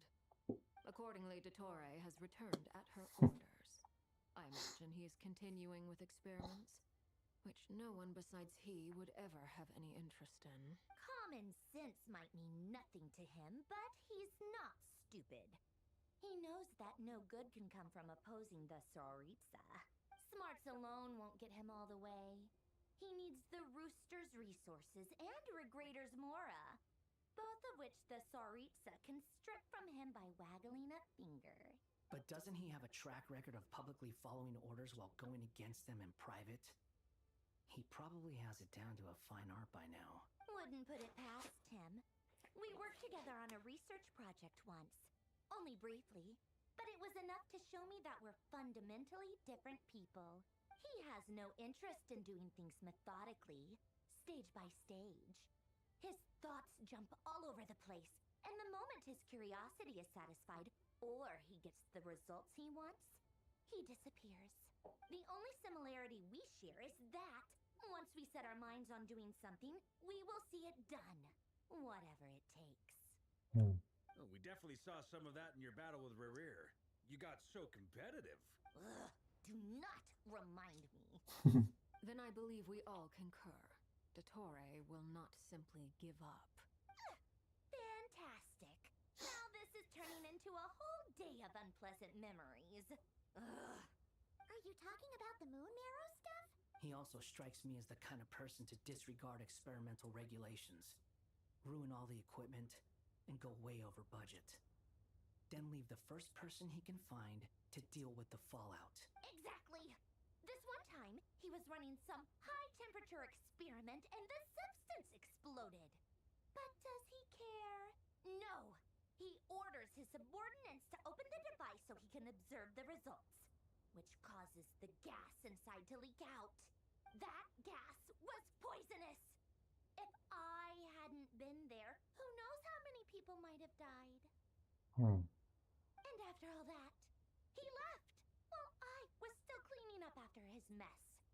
What a waste of time, he said. Waste of time? The nerve! He wasted my time! You've been bottling that up for a while, huh?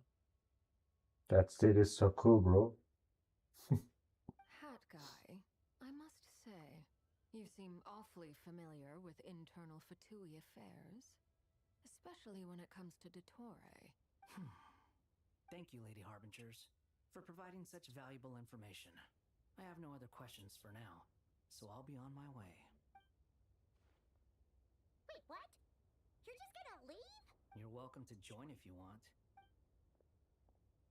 Ugh. Just when Paimon thought he'd finally mellowed out. He makes quite the impression. I'll say. I've met tons of headstrong people, but not many of them would join me in bad-mouthing Dottore. Anyway, back to the main agenda. Barca, you said that Columbina has gone missing? Or rather, disappeared. Yeah. We're working on building a connection between her and this world. The simplest method is to find out her real name. I've actually asked her that question before, but she said she didn't know. Considering our relationship, I doubt she was lying to me. As far as I recall, she was never dispatched by Her Majesty to claim a gnosis or anything like that. That Tsaritsa's plans had long contained a place specifically for her. I always thought that was weird. What could she do that the rest of us couldn't? Knowing what we do now, it's probably something related to Kavaki, right? More than likely. When she first arrived, Columbina would often go to Her Majesty and ask when she could start the task assigned to her. But Her Majesty always gave the same reply. The time has not yet come. So she spent her days in Snezhnaya doing basically nothing. What's she doing? The Tsaritsa has summoned a beautiful blind maiden to be a harbinger, giving her the third seat by virtue only of her enchanting voice. It was a dumb and stupid rumor, but the reality of the situation made it hard to refute. And what happened after that? I imagine she stopped caring. She no longer seemed to care why she had been recruited, and Her Majesty never gave her any missions. So she just continued to sing in the flower garden. For my part, I was busy. So busy, in fact, that watching someone be that idol had me fuming. But still, I got the sense that she had long been used to a life of other people claiming she was needed when she wasn't. I just felt that having a place to stay would cost me something eventually. And so I waited quietly for the day that I would have to pay the price. And on the other end of that spectrum, you had me. Someone once told me that I had the lousiest work and the toughest luck. That's a good way of putting it. I forget who said it, but those words have always stuck with me. Sounds like something you would say, no wonder. But you've done your job exceptionally well all this time. Because at heart, you are a conscientious person. Thanks for telling us all of this. What is it? Something come to mind? It's nothing, I'm just even more eager to learn her name now. I want to shout out it to her from the rooftops. That makes sense. Nothing screams you are needed like your name shouted from across the town. Well, good luck with it. But if you ask me, Columbina is still the most shoutable name. I'm just so used to it now. After all the arguments we've had, I can't be bothered trying to remember another name for her. Nor I. Sandrone. Harlequino.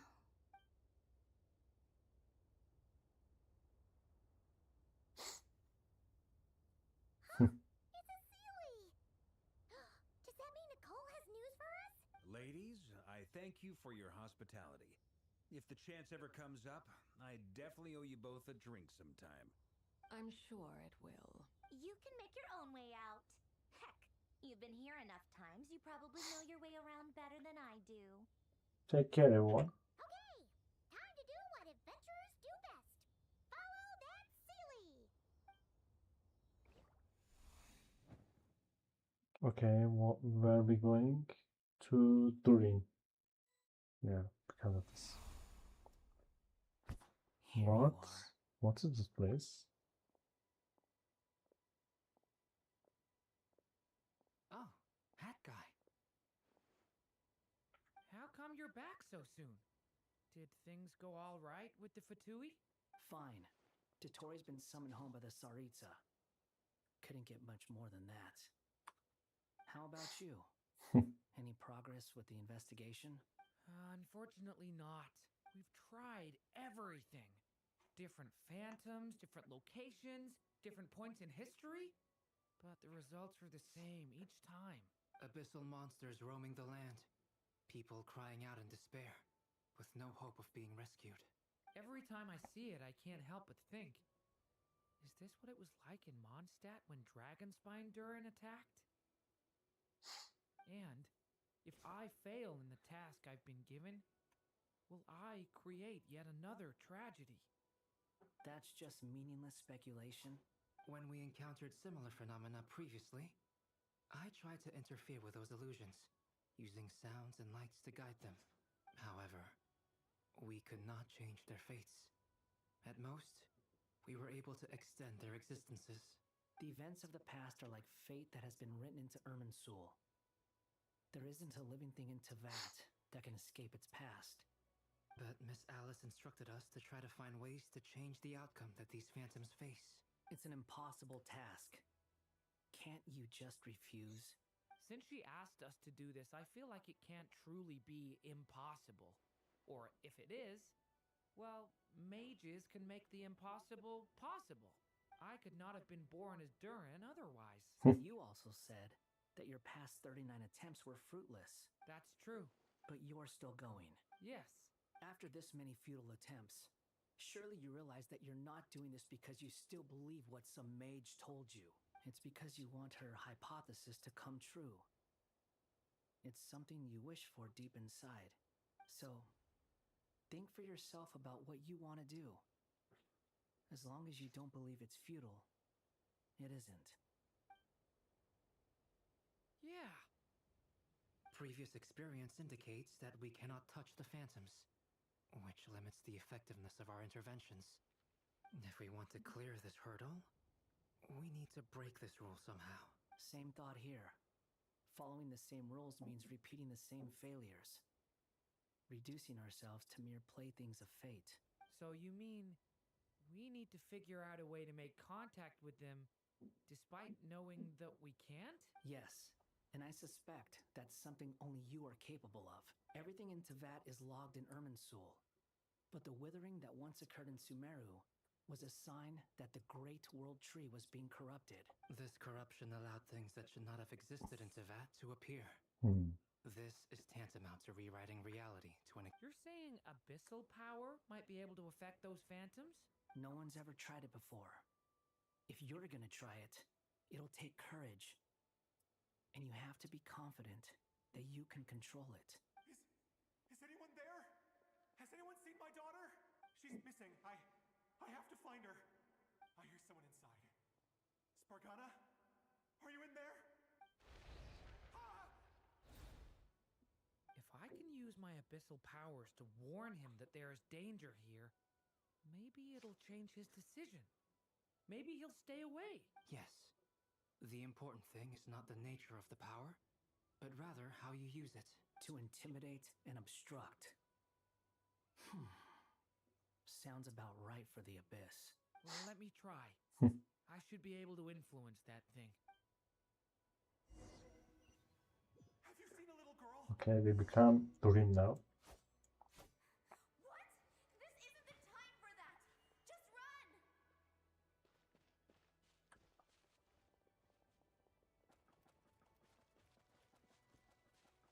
I hear someone inside. Spargana? Are you in there?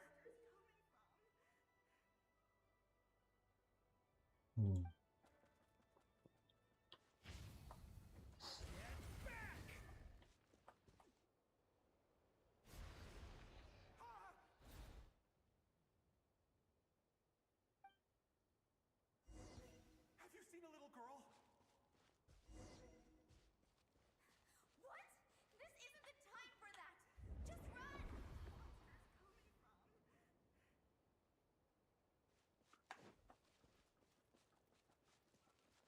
I hear someone inside. Spargana? Are you in there? Where are all these monsters coming from? What is this? Looks dangerous. I should get out of here. Probably.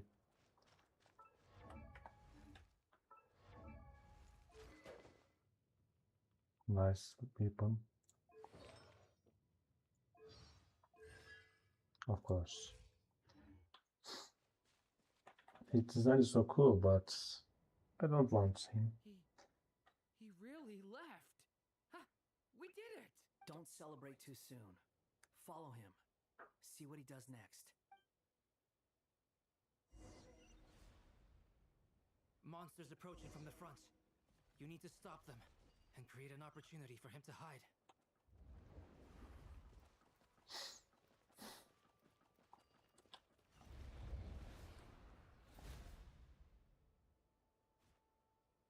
Help me!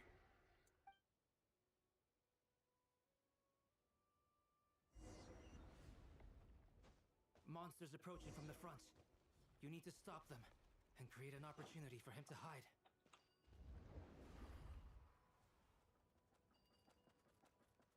No, there's monsters ahead.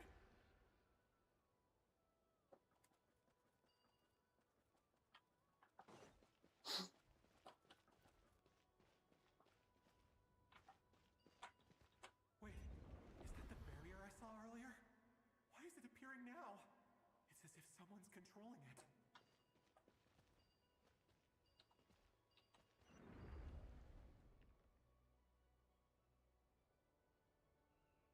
The monsters are gone. Is it safe now?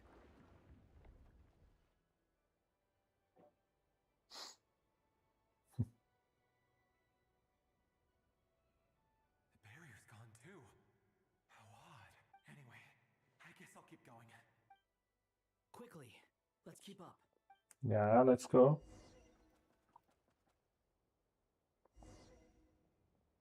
Wait, there was someone else here? Don't go any further. We've got anti-monster traps laid out everywhere. Okay, what we do now? But my daughter must just be up ahead. I have to go. This way's blocked. Okay, I see it. Oh. We might be able to use the explosives over there, but we need to take care not to hurt him. I'll use the barrier to keep him at a safe distance. This barrier seems to be helping me somehow. I am helping you, idiots. Hey, wake up! Who's she? No good. Gotta keep moving ahead.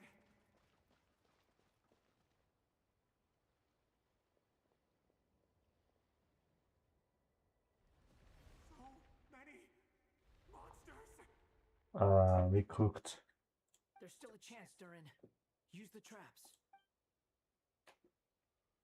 I'm going to do that.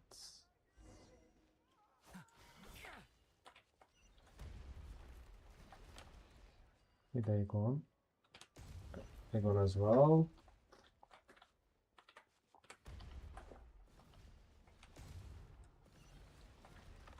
Oh, many of them. Oops, I used it so early. He cooked. Okay, I'm going to do that now.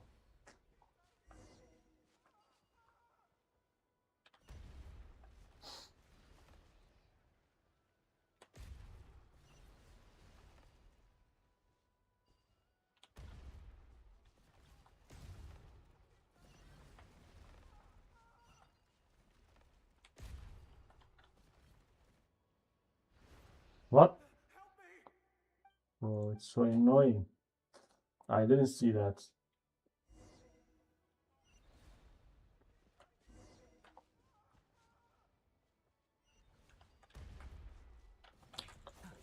Come on.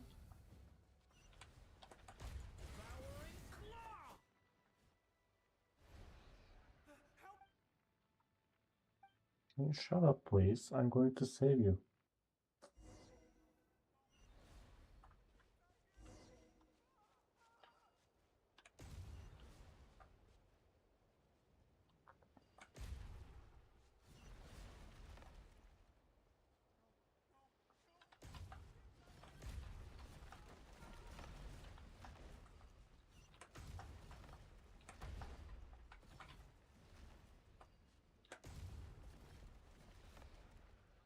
Okay, we did it. Finally. This is a new development. I've never seen this happen before. We might just be able to save this person.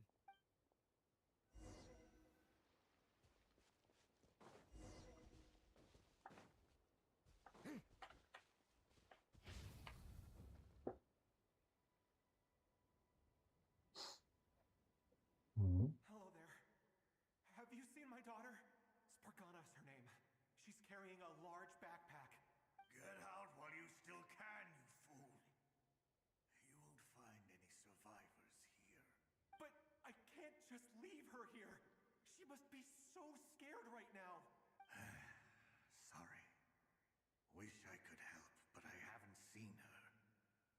just have to keep looking.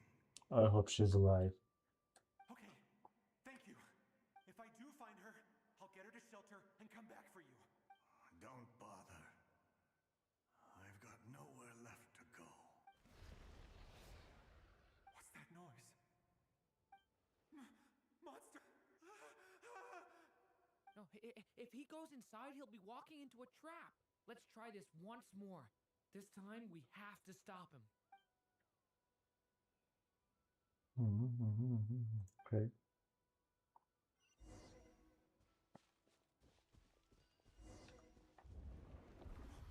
Why? How will I know where Spargana's gone like this?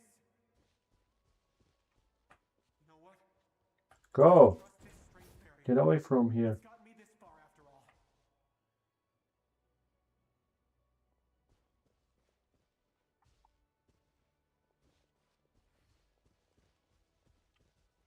I thought that was a cutscene, but it wasn't. Spargana, are you there? What? Hey, let us out!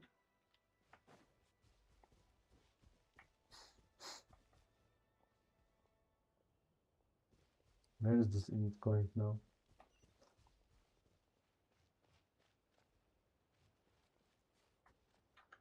Should I open it?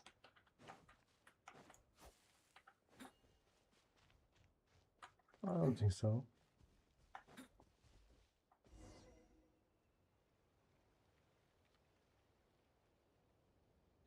Huh? That looks like one of my daughter's books. Thank you. Thank you. Yes, it's one of hers for sure. That's her name on it right there. She left her backpack here. Durin, just like last time. Use the explosives. That's no problem. Time to shine.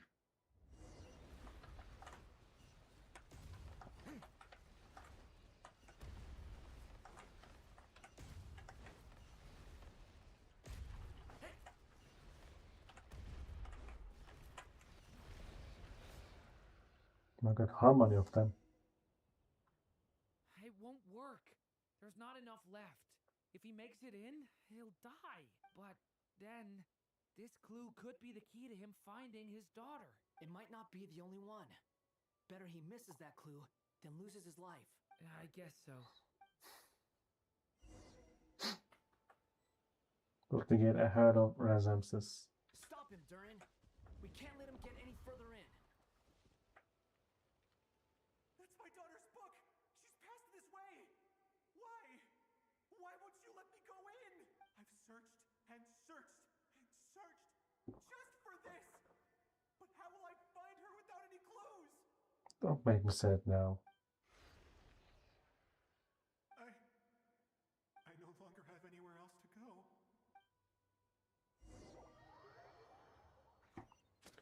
Okay, we failed to save him, I guess. I'm sorry. I'm so sorry. He refuses to go anywhere else. Whether he opens this door or not, all that awaits him now is death. We couldn't change his fate. That's how the fate works. Albedo? Hat guy? Let's try one more time. I don't know how we're gonna do this, but I don't want to give up either. Again? You kidding me? Are you kidding me, bro? Why am I here? What's going on? All these scenes running through my head. Where are they from? Huh? What's going on? His reactions have changed. Hmm? How many times have I... What's happening to me? Huh? Wait. Who are you? You can see us now? I feel like I always could, but that I only just realized you were there. I'm sorry, I don't know how to describe what I'm feeling. That's weird, not gonna lie. But you were the ones guiding me using that marked barrier, right? Yes. I haven't done anything yet, but those monsters, those deaths, they feel like memories. Like things I really did experience. I won't find my daughter. In fact, I'll ultimately die trying to find her. Isn't that right? I don't know. Well, no, it isn't. Yes, it is. Even so, That's we're going Mikey. to find a way out of this. You've not seen my daughter either, have you? It seems she really isn't here. I'm sorry we couldn't help you. I'm just tired. Maybe this is destiny. Maybe it doesn't matter how hard I search. How long do I have left? Experience says 15 to 20 minutes. 15 to 20. Thank you for all your help. Let's rest a while. You look exhausted too. Okay. Now's not the time for you to start pitying us. Yeah, that's what I'm trying to say. It's not pity. I'm just realizing that I've only got 10 or so minutes left. You know? I don't even know where we are right Say now. you're from Mondstadt, yes? A place with windmills where people enjoy limitless freedom? Okay, bro, just forgot about his daughter and chatting with us right now because he knows that he's going to die whatever he does. Whatever he does, I mean. And you're from Sumeru, where they've built an academy into a giant tree? Yes. It seems you've never heard of either place. Yes, but he was the creation of like a kid to her. Those names are unknown to me, I'm afraid. Yes. Have you heard of Hyperborea? Yes. Unfortunately, I heard. I have, but I heard that it was destroyed in the distant past. I see. That was where my ancestors once lived. What about Delphi Pytho? Was it later rebuilt? I don't know what is that. I've never heard that name. I never heard that name either. Then what about Salvindaknir? Also that. I have seen that name on stone tablets on Dragonspine. But I'm afraid the only things left of that place are its ruins. Okay. I see. Sure enough, there was no way to turn this around, huh? I'm sorry. I was the one who asked to chat, but it seems like we're too many ages apart. There's barely any common ground to start from. How can you even contact with us? How do you even communicate with us? It's so weird. It's all right. But we are in Genshin, so it's not that weird. From how you speak of your lives, things must be going all right for you, I guess. They are. Mondstadt is a place of freedom and happiness.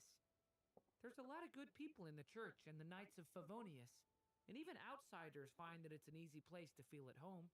Yeah, Monster is like home. We have festivals a few times a year. Everyone gets together to drink, sing, and be merry. Sumeru's a lot more uptight. Not really the kind of place where you can relax. It's a nation fraught with problems wherever you look. I guess we are in Sumeru because of I see this sky and robotic thing. I think it's Sumeru or I'm wrong. But if all you want in life is to seek knowledge... No, it's not Sumeru because of this. It's pretty much paradise. Or it's Sumeru? I don't know. That's wonderful.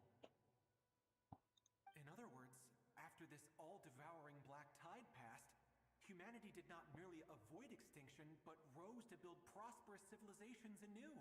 I mean, I can see you all right now. That must mean the future isn't a total mess, right? Yeah. That's true. Well, time's almost up. Let's part ways, I think.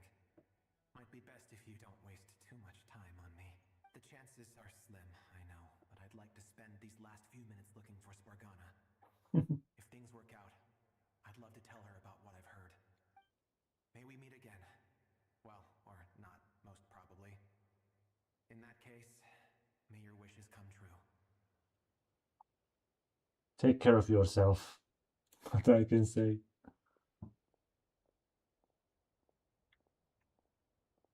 Goodbye. Goodbye is better, yeah. Goodbye.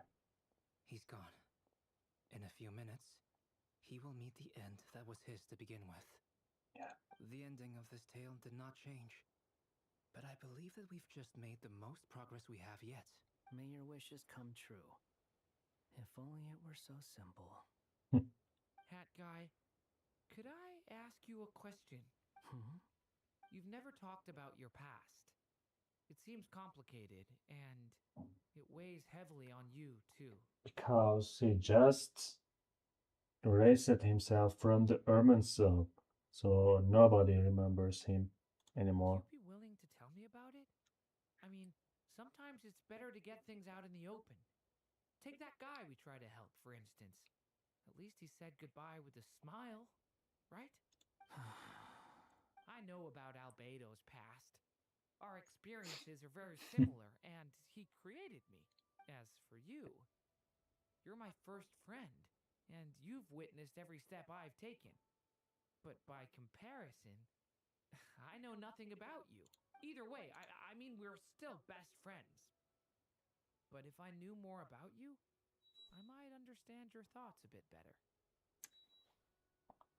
I don't know if he also remembers his past. I've told you about myself. I'm a student at the academia. And what did you do before that? Prepared for the entrance exam?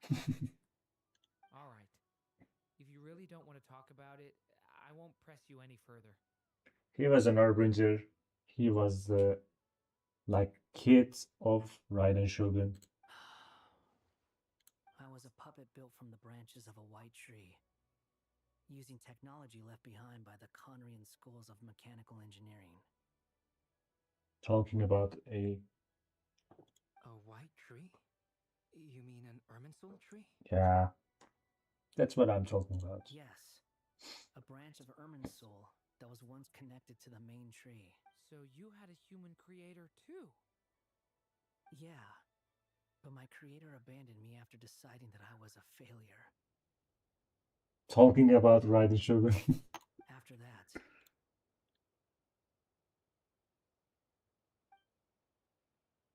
Yes, finally. Durin, resisting the influence of the abyss, suppressing the urge to destroy, trying to do the right thing. None of these things are easy, but no matter how hard they are, trying to rewrite past wrongs is far harder. You asked me if you would create a new tragedy if you failed.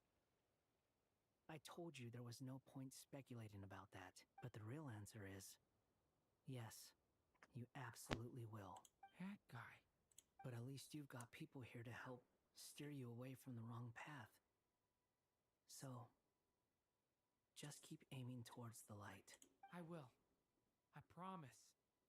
All right, break time's over. Toto.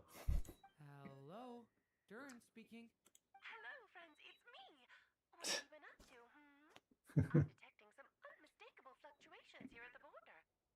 He's so cute. The amplitude isn't particularly high, but they're completely different signals from the ones before, and the scale is comparable to those I've detected previously. Alice, we were unable to save that person. However, he appears to have retained a portion of the memories gained through that cycle, and was able to hold a conversation with us.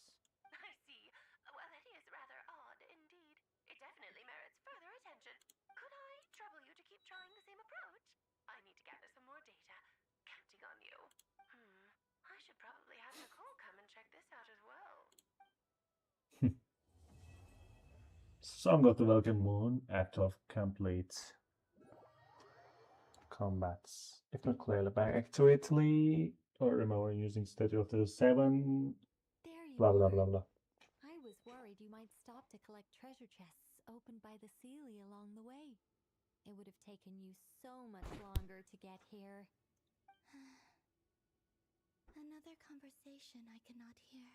I am delighted to see that you understand what takes priority, and that your adventurer's instinct has not swayed your resolve.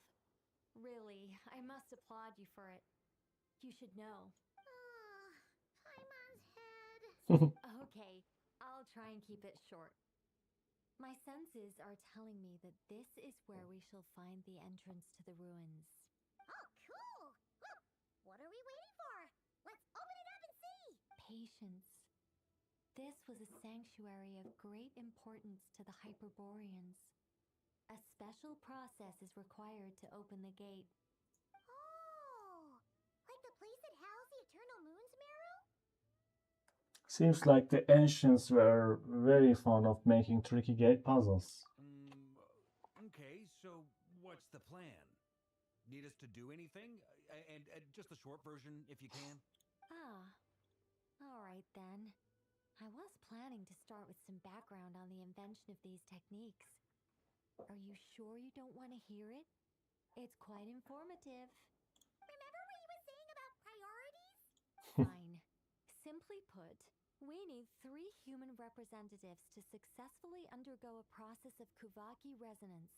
Think of it as a test from the 3 moon goddesses to see if the entrants are qualified, with the most recognizable qualification being Kuvaki. Pretty sure Llama would ace that test.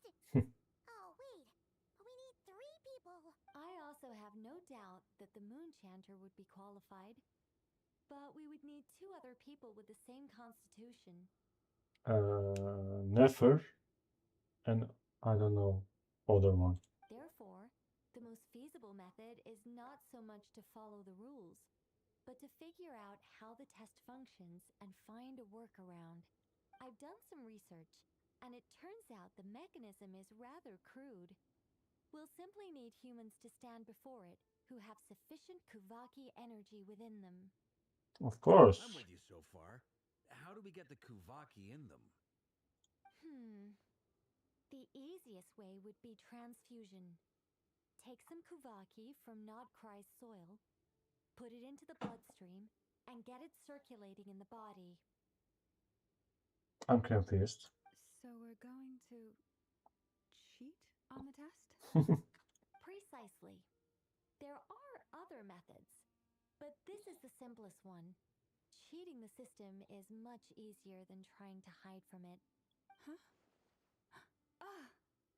She never cheats. That's the problem. Sorry? Does the idea of cheating upset you, Miss Llama? No, that's not it. I suddenly had an idea. Oh, what is it? It's about Moon Prayer Night. I figured out a way for Kuthar to join in the festivities. Huh? But as Paimon said, we need to have our priorities straight. Let's get back to the test. I'll follow up with Nefer on the festival arrangements. Oh, okay. Anyway, is this really the best method we have? A Kuvaki transfusion sounds dangerous, no matter how you slice it. If you think that's dangerous, wait till you hear the other methods. I'd be more than happy to go through them if you'd like. There are several. No need, we're good. Let's go with this one. Very well. Kuvaki transfusion it is.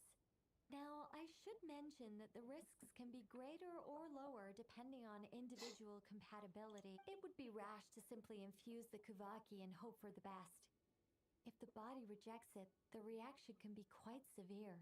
The symptoms are similar to another condition that some people living here suffer from, known as congenital Kuvaki sensitivity. So, before we execute our plan, I will perform a simple test of my own to see who is compatible and who is not. Once that is done, we will have to complete the resonance process as rapidly as possible. The participants must remain stationary while the Kuvaki circulates and bonds with them, and they mustn't eat or drink anything. What? No eating or drinking? That's some hardcore fasting. They'll all be monks by the time they're through.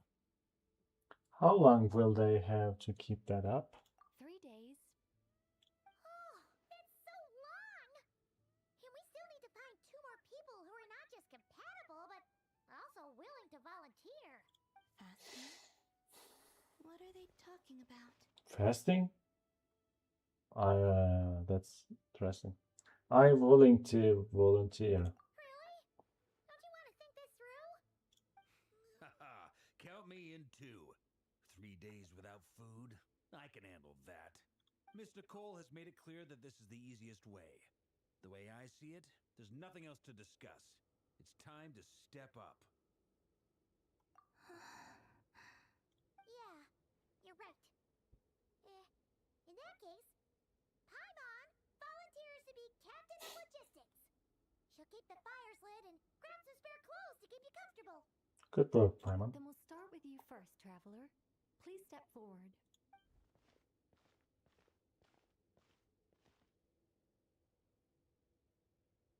Okay, what's going on? Hmm? How's it going? Do you feel anything? No, How about now? no. And now? Still nothing.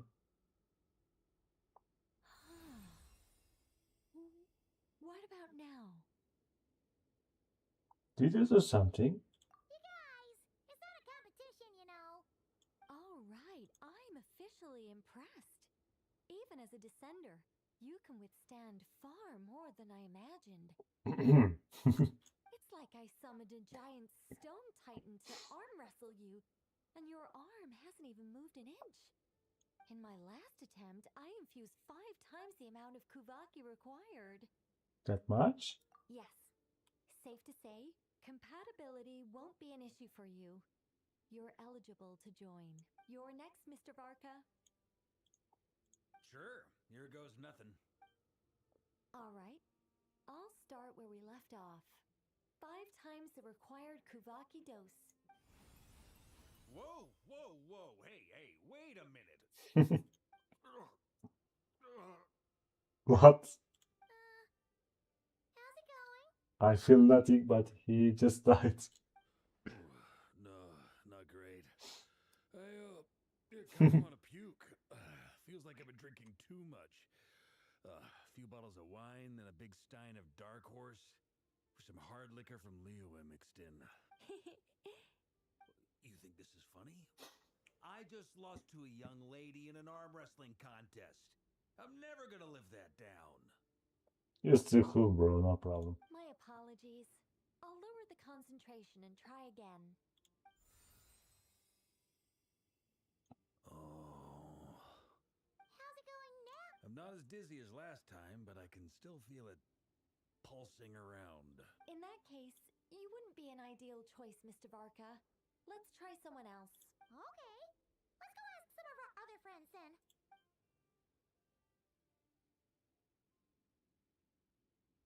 Okay, when this conversation going to end?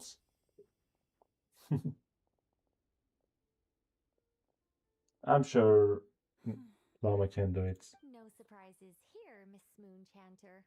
You're perfectly compatible. You may join. Ah, never. I knew it. Okay. I'm getting a slight headache. Okay, never isn't. Shame. You were so close. Yahoda is a nothing at all. Whoa! Time itching all over! Allergic reaction. We can't have that. Huh? Well, I know he's a kid. Come on. Well, are you gonna start or what? The Hexen Circle is an organization that cares for and protects children. We will not have them do dangerous things. Not even tests.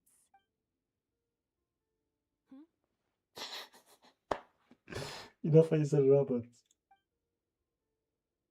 Is something the matter? Candidates have to be human. I guess that rules me out too. Huh.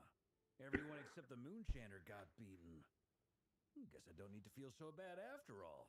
I mean, looks like this isn't gonna be as easy as we thought. Perhaps I could ask for volunteers among the Frost Moon Scions. I'll see about talking to some trusted Lightkeeper colleagues. Itlua springs to mind.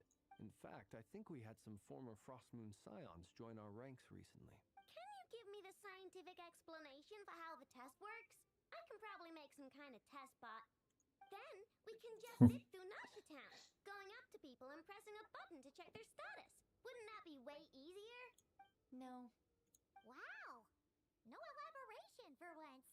How about I contact the Knights of Favonia's garrison in the Wave Chaser plane? Shame that Lohan's already left. And that guy's even tougher than I am. Strange. The moon goddess is clearly revered by many people. So why is she on the brink of disappearing? She mentioned that the world has rejected her from the very beginning. And when we fought the Rakier of Solnari, it seemed like she exhausted her power for our sake. Also, Paimon's not sure revered is the right word for how people feel about her. Gratitude, certainly. For my part, anyway. It's basic reciprocity. She helped us, so she deserves our help in return. Yeah. Even though she looked like she didn't care, she still saved a ton of people, including me. A review of the relevant data leads me to conclude that Miss Columbina is a good person. Yeah, you bet! They really think so? I'm super surprised that Columbina isn't her actual name, though. I think it really suits her. It's light and graceful and, yeah, just a really pretty name. I agree. I know, right? Unfortunately, that's not our decision to make. Columbina. That was the code name the Fatui gave me. But it also came up in the song I heard when I was born. Maybe that's your real name. But is that really all there is to it? What do I truly think of my own name? Is there anyone left who will still call me by that name? She told me to pick whichever name took my fancy. Why did I pick Columbina? Maybe because I felt that she never wanted to become Kutar and be worshipped as a god. Moon Prayer Night is getting closer by the day. We're running out of time. We need to look for other candidates. I'll let you know. I forgot that, yes. Then allow me to try. Huh? What are you doing here? You contacted your friends via the Adventurers Guild. Zandrone has been keeping an eye out for something like that, so she informed me. Since I have the ability to accommodate a moon marrow, I should prove to be a suitable candidate. Exactly. Arlecchino. When can we begin? I see. We can begin right away. I'm sure she will feel nothing. How was it? Did you feel any discomfort? Not at all. Then it seems we shan't need to look for additional candidates after all. Great! Cool. All right, like Paimon said, the rest of us can take turns making sure the three of them stay warm and comfy. Then my job is to take care of the caretakers. I will ensure everyone receives food and accommodation. Let's do this. No time to waste. I'm ready as well.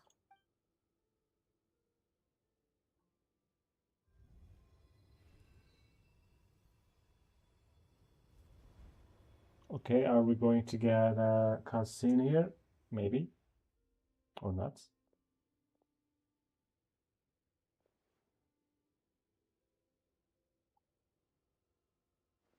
We're going to the gates open.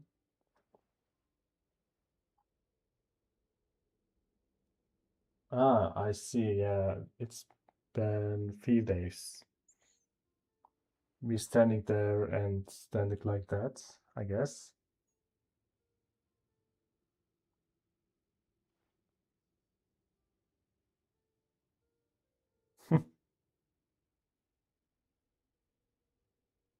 It's nice Paimon was so worried about me. That was good. Done. The sacred scroll shuts. The stars grow dim, the people silent. The white sun sets, the silver moon rises. O path to the temple, appear now before us.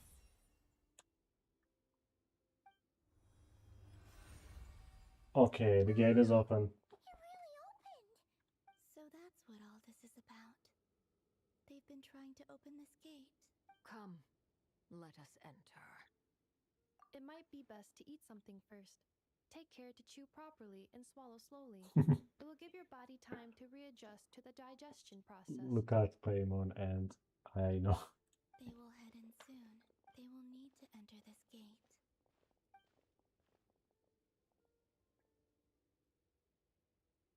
Huh? I cannot pass through.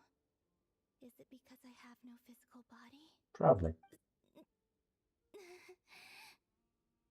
It has been 3 days. strength is all but completely faded. Can I really hold on until Moon Prayer Night? We will see, Columbina. No, started, but not now. Okay, I'm ending to live stream here. I will continue tomorrow, I hope. Or maybe today after the new event. See you later. Thanks for watching. Don't forget to subscribe and like the video and leave your comments and below. Take care of yourself. Love you all. See you later.